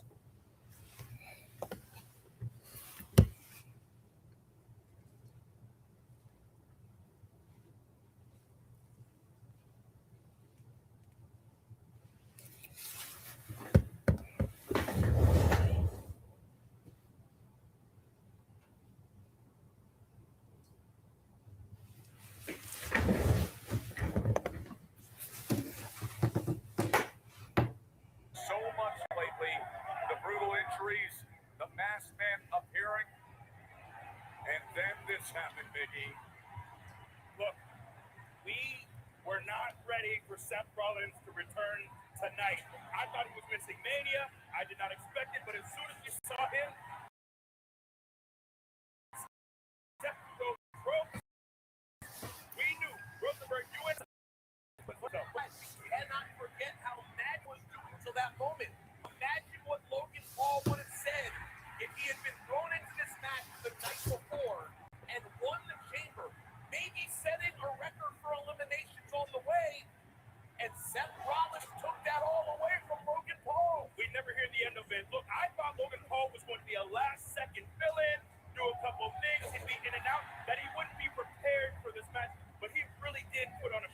fantastic. And then something I want to talk to you about, Heath. I don't know, man. I don't know if Cody has a kick coming. Him and Randy both had to deal with Drew. Randy's the one who scored the RKO and gets the win. Randy Orton did what Randy Orton does best. He pointed to that sign to WrestleMania. He wins Elimination Chamber. And please welcome the Vipers, Randy Orton.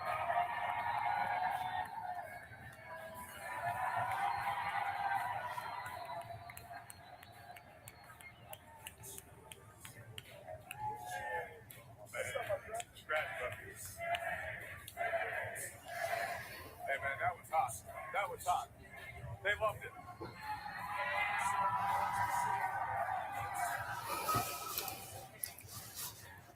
Soak it in, Randy. Another proud, take the victory lap. Another proud Midwestern man. That he is, from not far away. Randy Orton celebrating with the fans here in Chicago. He came here with purpose and he delivered the RKO that wiped out Drew McIntyre, who was once again interfering with a match, and then the RKO on Cody Rhodes. And we'll get right to it. Randy, here's what I love about you arriving at this point of your career. When you returned in early January, you said, hey, I'm here to get gold again. I'm here for history. I'm here for the quest for number 15. Man, you are on that journey. You're on a rocket ride on that journey. I sure am. Thank you very much. Yeah, I'm getting number 15, Joe. I'm getting number 15 at WrestleMania. I don't care what I got to do. Drew McIntyre, he's in for a treat. I owe him one for last week too. Oh my God. Stay back, Kevin.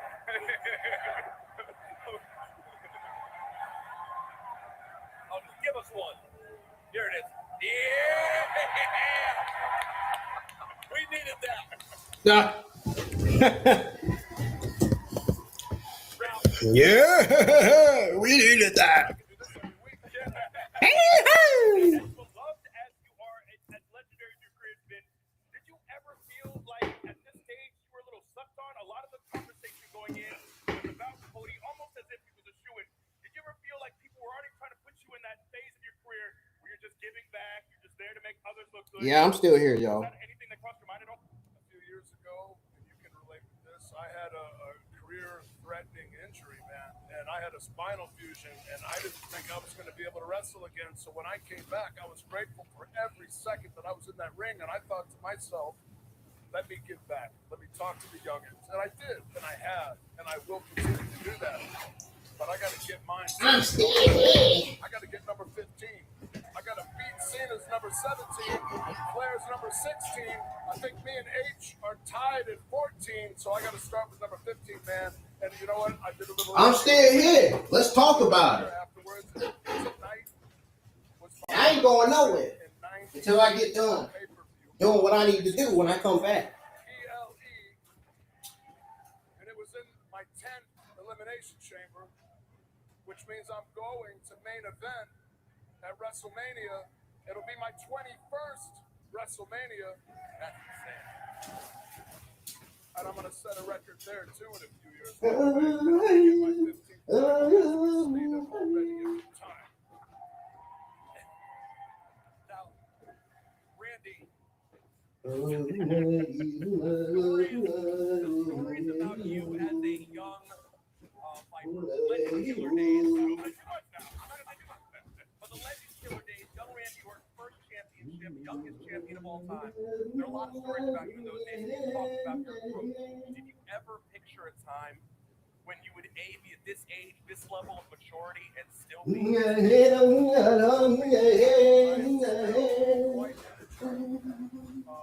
But no, in all seriousness, I never saw myself being in the role that I'm in now, and I'll be honest, it's quite fulfilling.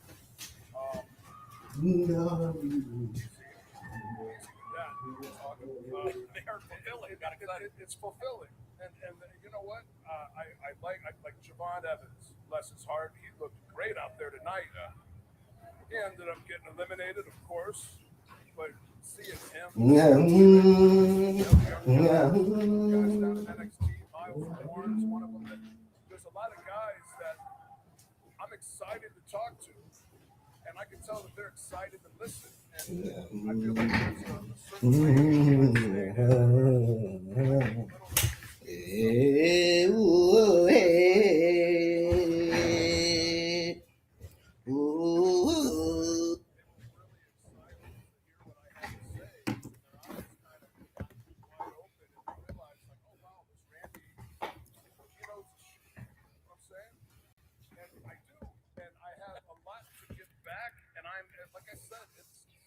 Randy Orton.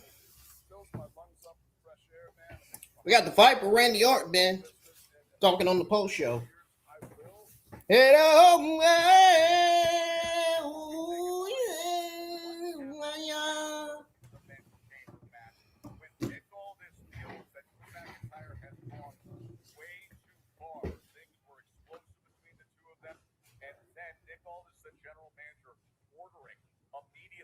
Friday Night SmackDown that Ooh, Drew yeah, must defend that undisputed WWE Championship against Cody Rhodes. What's your reaction to that? I actually didn't hear that announcement until I was running to this desk just a few minutes ago.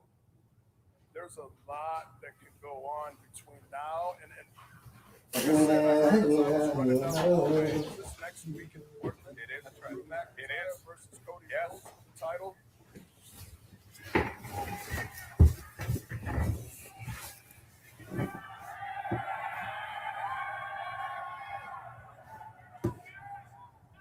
Joe, I'm going to have to wait and see what happens in Portland.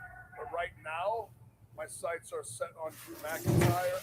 He hit me with the title last week during my match with Aleister Black. Caused me to lose that match. I owe him one for that.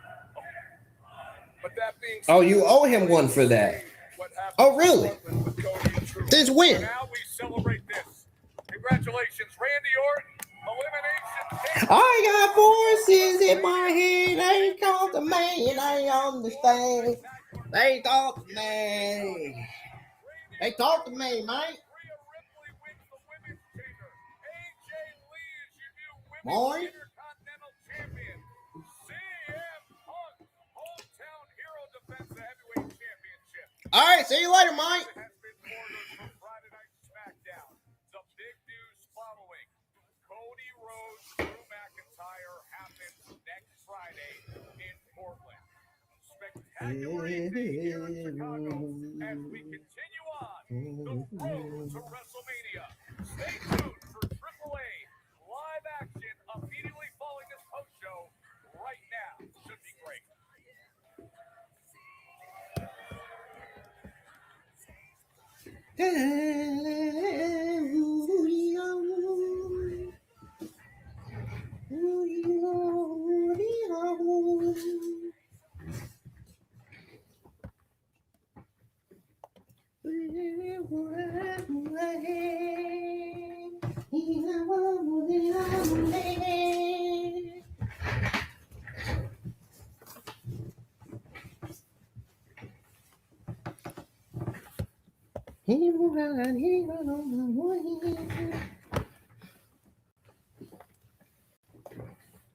All right.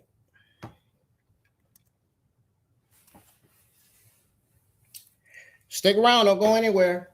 I'll be sharing the stream to make sure y'all tune in to hear my overall thoughts, results, and grade. Any ups and downs on the WWE 2026 Elimination Chamber preview live event.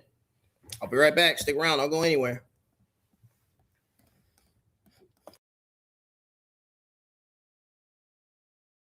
Not finished yet.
Ladies and gentlemen, I'm back. I got a question for everybody tonight. You know what that question is?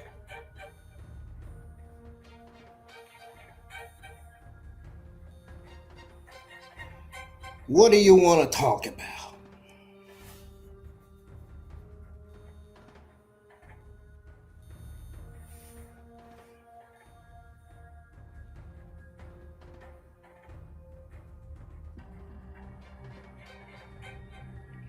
What do y'all want to talk about tonight?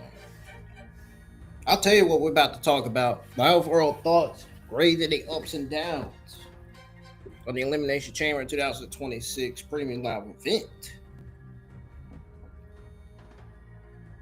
I'm ready. Let's talk about it. Let's get to it.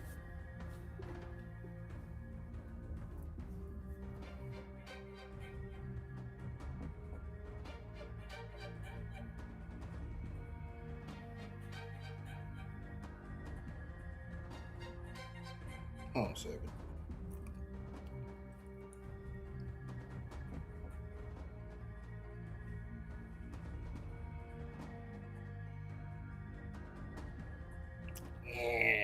Gotta pull up my notes here. Not this one. Not these. These were from last week. Nope, not that. Not that one. Oh no, definitely not that. There we go. Now we're talking.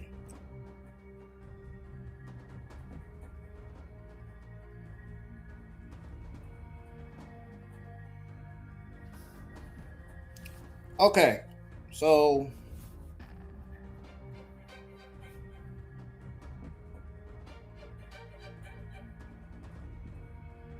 I'm going to be very honest with y'all tonight.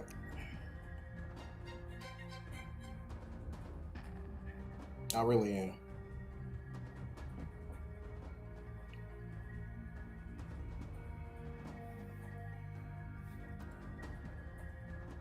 This preview live event tonight was a mix in the bag for me tonight. And we're going to explain why. We're going to explain why. If you don't want to hear what I have to say, you can click off. Have a great rest of y'all Sunday. But if you want to stay here and hear what I have to say, stick around. Because I'm about to be dead serious on what I'm about to say. I really am. And we're going to go over what WWE needs to improve going forward. I got a few things I got to say about that. Don't worry. We're going to get to that. But, anyways. This was a mix in the bag, honestly. It feels like the standard for WWE's Premium Live events these days. On the upside, you know. The production was absolutely stellar. Not lying about that. And everything looked like $1 million, honestly. From a perspective point. The whole event had a big time feel, and the commentary team was largely on point throughout. I mean, that's to be expected from Michael Cole. He's the greatest commentator of all time. I mean, if you really don't believe that he's the greatest of all time, you need to go get some glasses, because clearly you're blind and you can't see, and clearly you got some freaking hearing problems.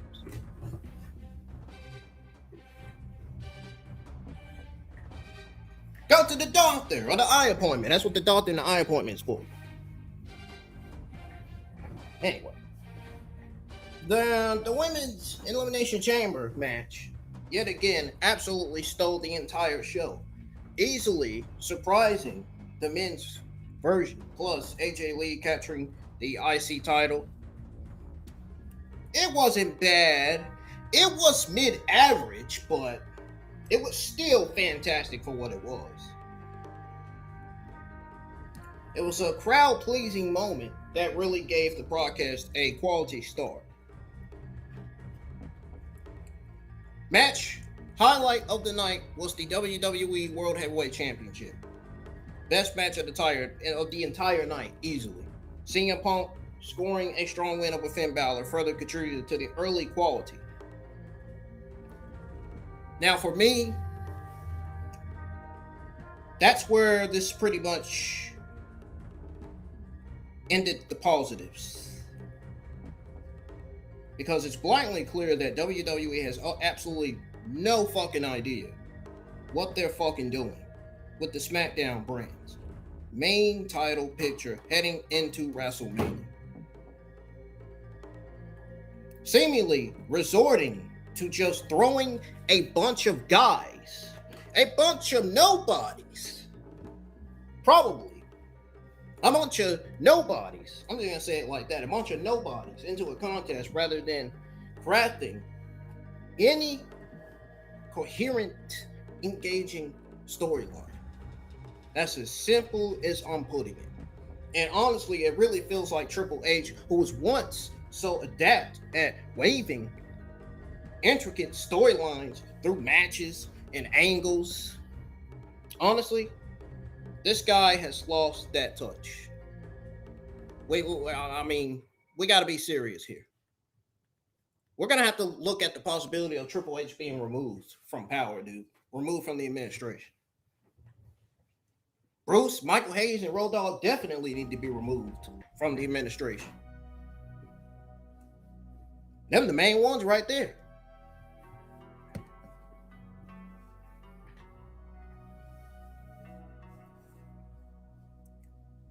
The result was just a jumbled mess by the end, honestly. And while the good did manage to outweigh the bad, thankfully, we at least have some semblance of direction for the WrestleMania card. It's still tough to get genuinely excited about the upcoming showcase of the Immortals in its current state. You guys can see why, everybody that's tuned in can see why, and I can see why. That's as simple as that. We all have it figured out. We know why WrestleMania is in its current state right now. Because of the terrible writing and the booking and the creatives that WWE continues to produce every Tuesday nights on NXT. Why do you think NXT's been mediocre every Tuesday nights almost? I mean, this week's NXT stepped it up slightly. It was a solid low B- show. Monday Night Raw was mediocre. SmackDown bout made me want to go to sleep, honestly. Evolve was not that bad this week. Tyler Armstrong versus Wendy Chu was the match highlight of the night for Evolve, this week's episode of Evolve.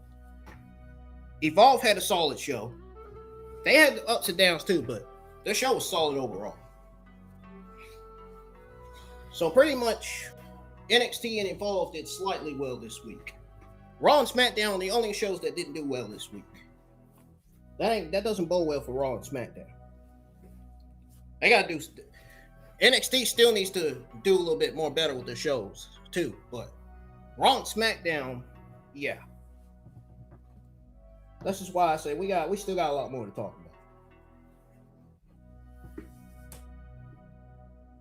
And we're gonna, you know what? And speaking of Raw and SmackDown, we're gonna go over what Monday Night Raw and SmackDown needs to work on going forward right now, because they really need to hear this seriously. Not the talent. The talent, it's not the talent's fault that the shows are suffering. It's the writers, the bookers, and the person that's running the administration. They need to hear this because they need to work.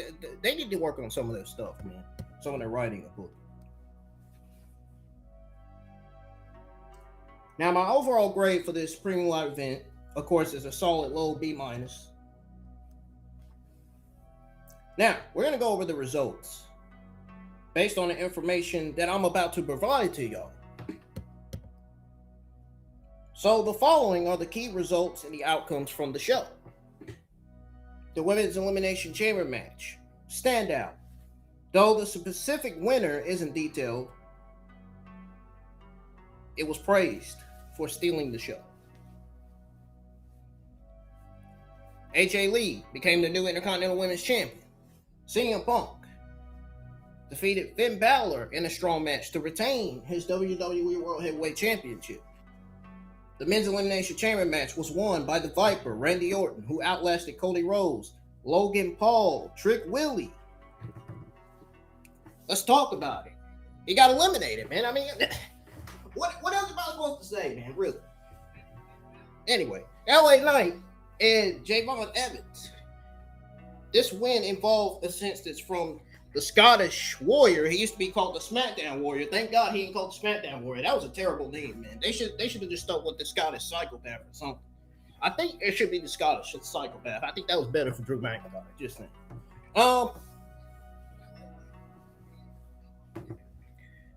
And the returning Seth freaking Rollins, which I knew who was under that mask the whole time. I knew that's why we kept seeing those curb stomps for the last 4 or 5 fucking weeks. During the post-show, Nick Aldis announced that Cody Rhodes will face the Scottish Warrior, Drew McIntyre, on Friday for the WWE Championship. I mean, I'm not saying nothing. What I got to say about this match, I'm going to save it for my SmackDown watching. Now, we're going to go over my ups and downs of this premium live event. So those of you that want to tune in and listen to that, you can stay here. But if you don't want to listen to it, you can leave. I'm not making you stay here. You don't have to. I know this has been a long watch along. But the Elimination Chamber premium live event wasn't long either, if you ask me. As long as you're hitting the thumbs up, subscribing to the channel, you're new, and supporting the channel, man, we should be good.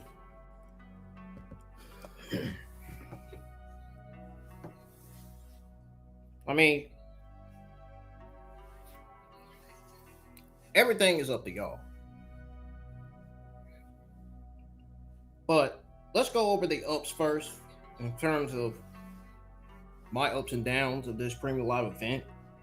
And we're actually going to start with the excellent production. These are all short quotes here that I put.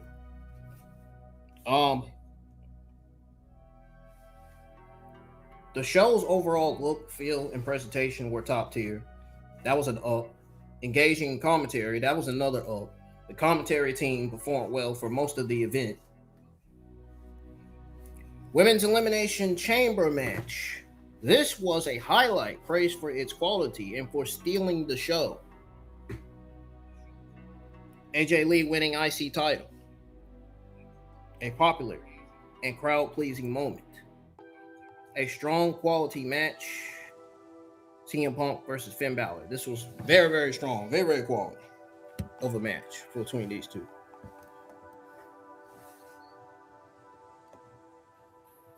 Guys killed it tonight. They killed it tonight, man. Also, Lucha Libre AAA is airing on WWE's YouTube channel right now. We're going to be live for both episodes next Saturday. I'm skipping this week's episode. I'm going to be live for both, so. Because I was live for the Elimination Chamber, obviously. Now, moving on to the downs. Lack of direction for SmackDown's WrestleMania title match. A clear struggle to establish a competent story arc for the brand's top title. That was one of the downs. Another down, jammed storytelling.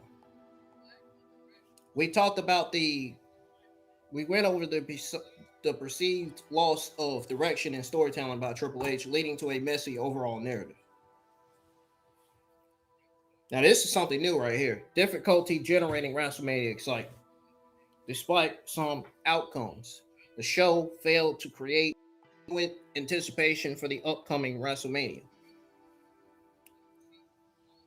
Now, in terms of what I know that WWE needs to improve and work on right now, I'm getting ready to go over that with y'all right now. We're going to go ahead and explain that. So based on my cohesive feedback in my notes here, here's what WWE urgently needs to improve and focus on right now, because this is very, very serious. One of the things that they need to work on is to develop cohesive SmackDown title storylines. They desperately need to create clear, compelling, and consistent narrative arcs for the SmackDown brand's top championship, especially heading into major events like WrestleMania rather than just assembling matches. Jade Cargill has not been in any storyline. She has had one of the worst title reigns ever, and it's not even her fault.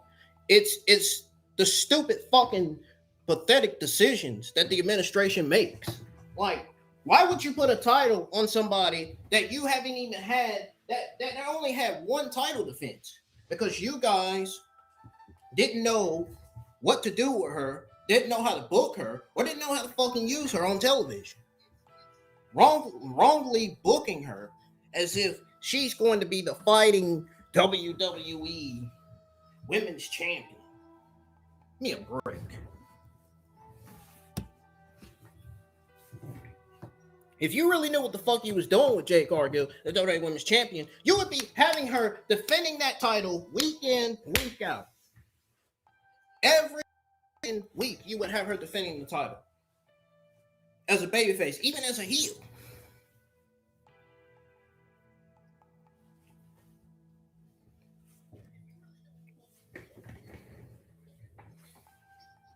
And she would be in good storylines as champion as well. That's all I'm saying. They need to have her defending that title more often.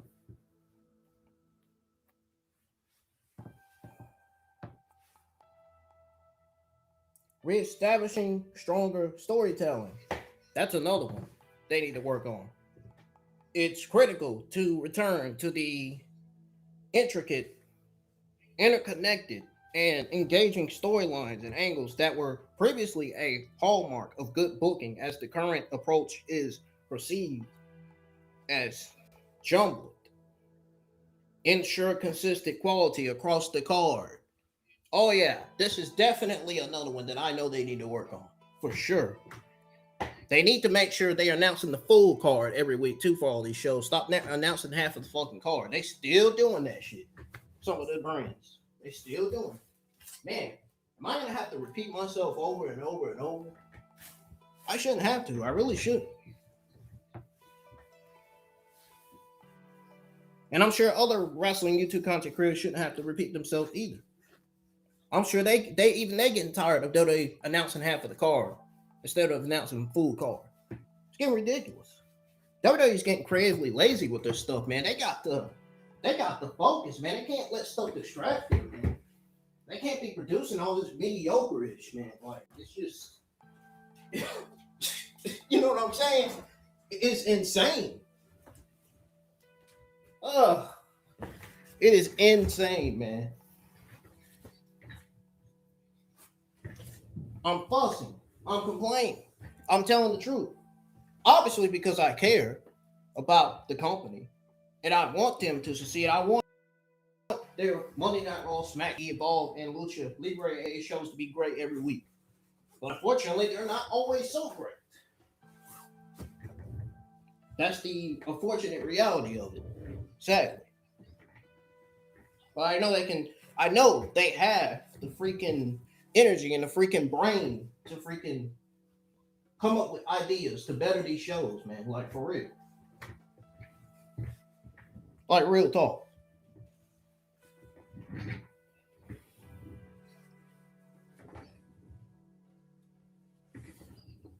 Now, as far as ensuring inconsistent quality across the card, while part of the show shines,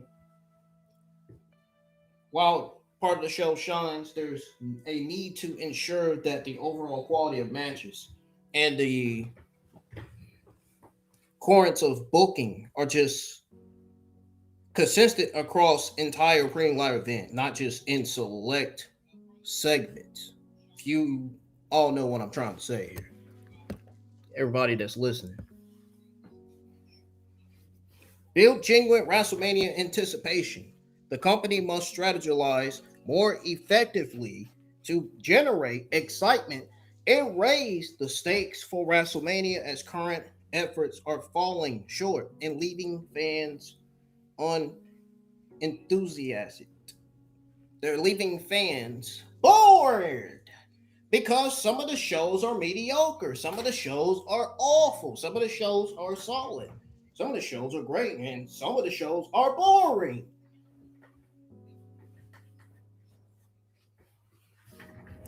Some of the shows are boring. As JD likes to say it. Some of the shows are boring. I mean, he's not lying. Some of the shows are boring sometimes. Man's not lying at all. He's got a point.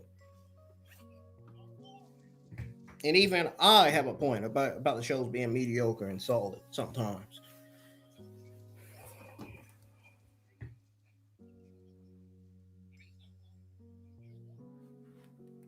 Now, one last thing. We need to go over what SmackDown and Raw needs to improve and work on. Because, wow, for both shows to be mediocre this week, that says a lot. That tells me right there that they got a little bit more to work on, man. I don't want to say a lot more. Because they have been producing some solid shows some weeks. Don't get me wrong. Not every week, though.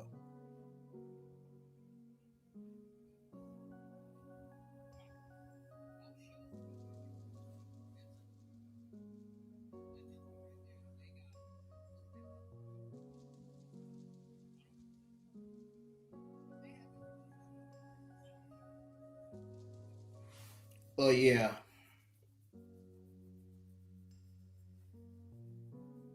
I'm generally being serious about everything I'm saying.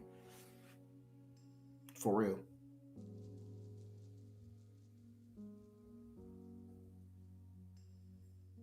Okay.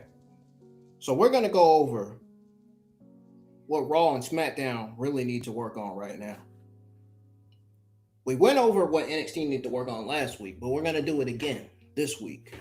Because they need to listen to this, seriously. I hope the Monday Night Raw and SmackDown writers and bookers and the administration is listening to this, because these are the things both brands need to work on. It's not the talent. It's the people that's writing the show, that's booking the show, that's making the dumb decisions, the good decisions and the mediocre decisions. You guys know what I'm saying. You guys get it. But seriously, here's what SmackDown Raw needs to work on. Like I said, cohesive title storylines, especially SmackDown. Check this out. This is based on my thoughts on the Elimination Chamber in terms of what both Raw needs to work on. It's super important for both brands, but especially SmackDown, to have a clear, compelling, and consistent story arc for the top championships heading into major events. Like I said, like WrestleMania. I didn't say that once. I said that twice. If I'm saying it twice, I'm being dead ass serious.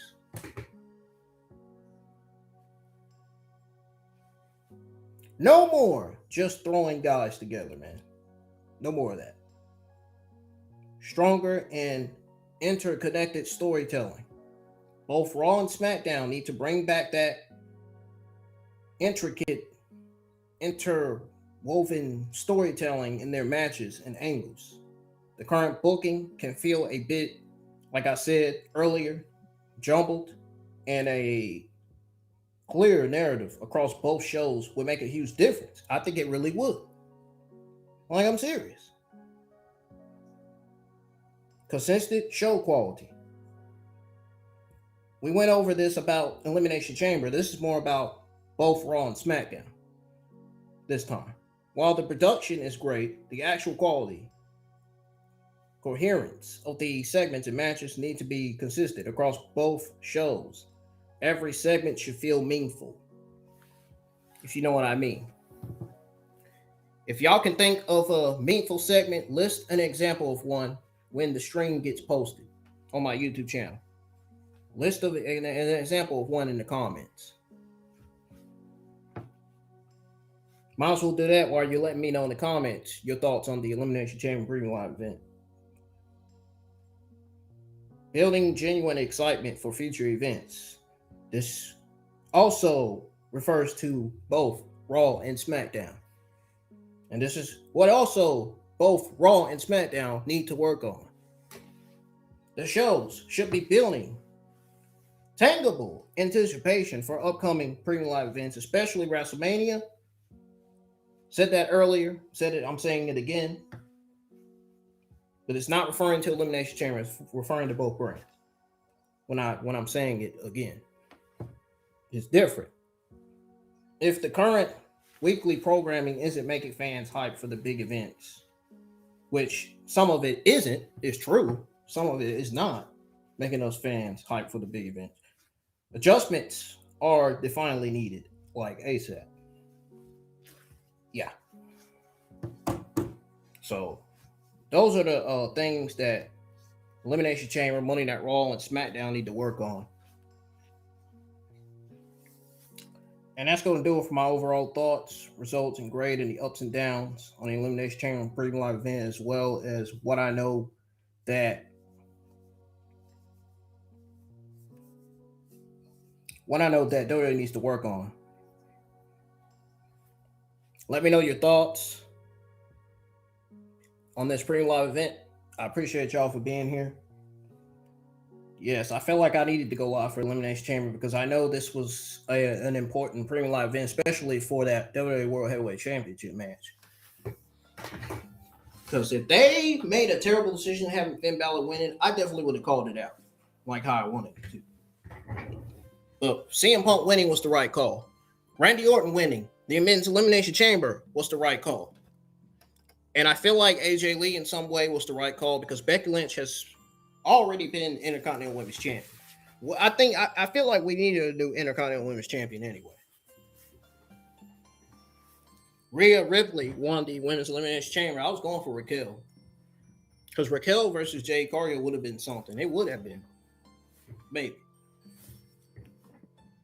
Well, we're now getting Jade Cargill versus Rhea Ripley Women's Championship for WrestleMania 42. Anyways.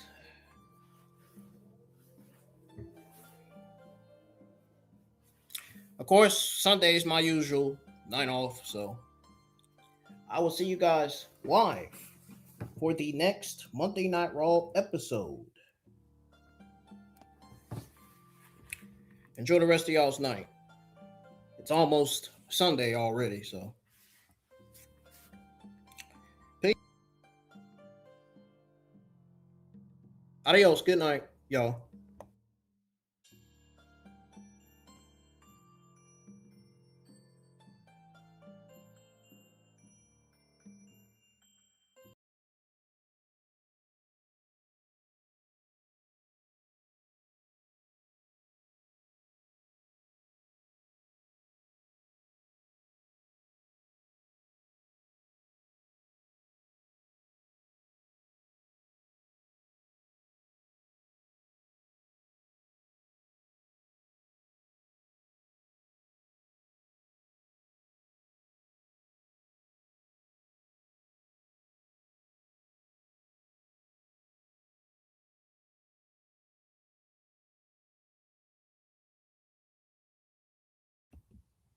By the way, this year's Premium Live event didn't do better than last year's Elimination Chamber Premium Live event. Last year was better than this year's. Just thought I'd throw that out there. Good night, y'all.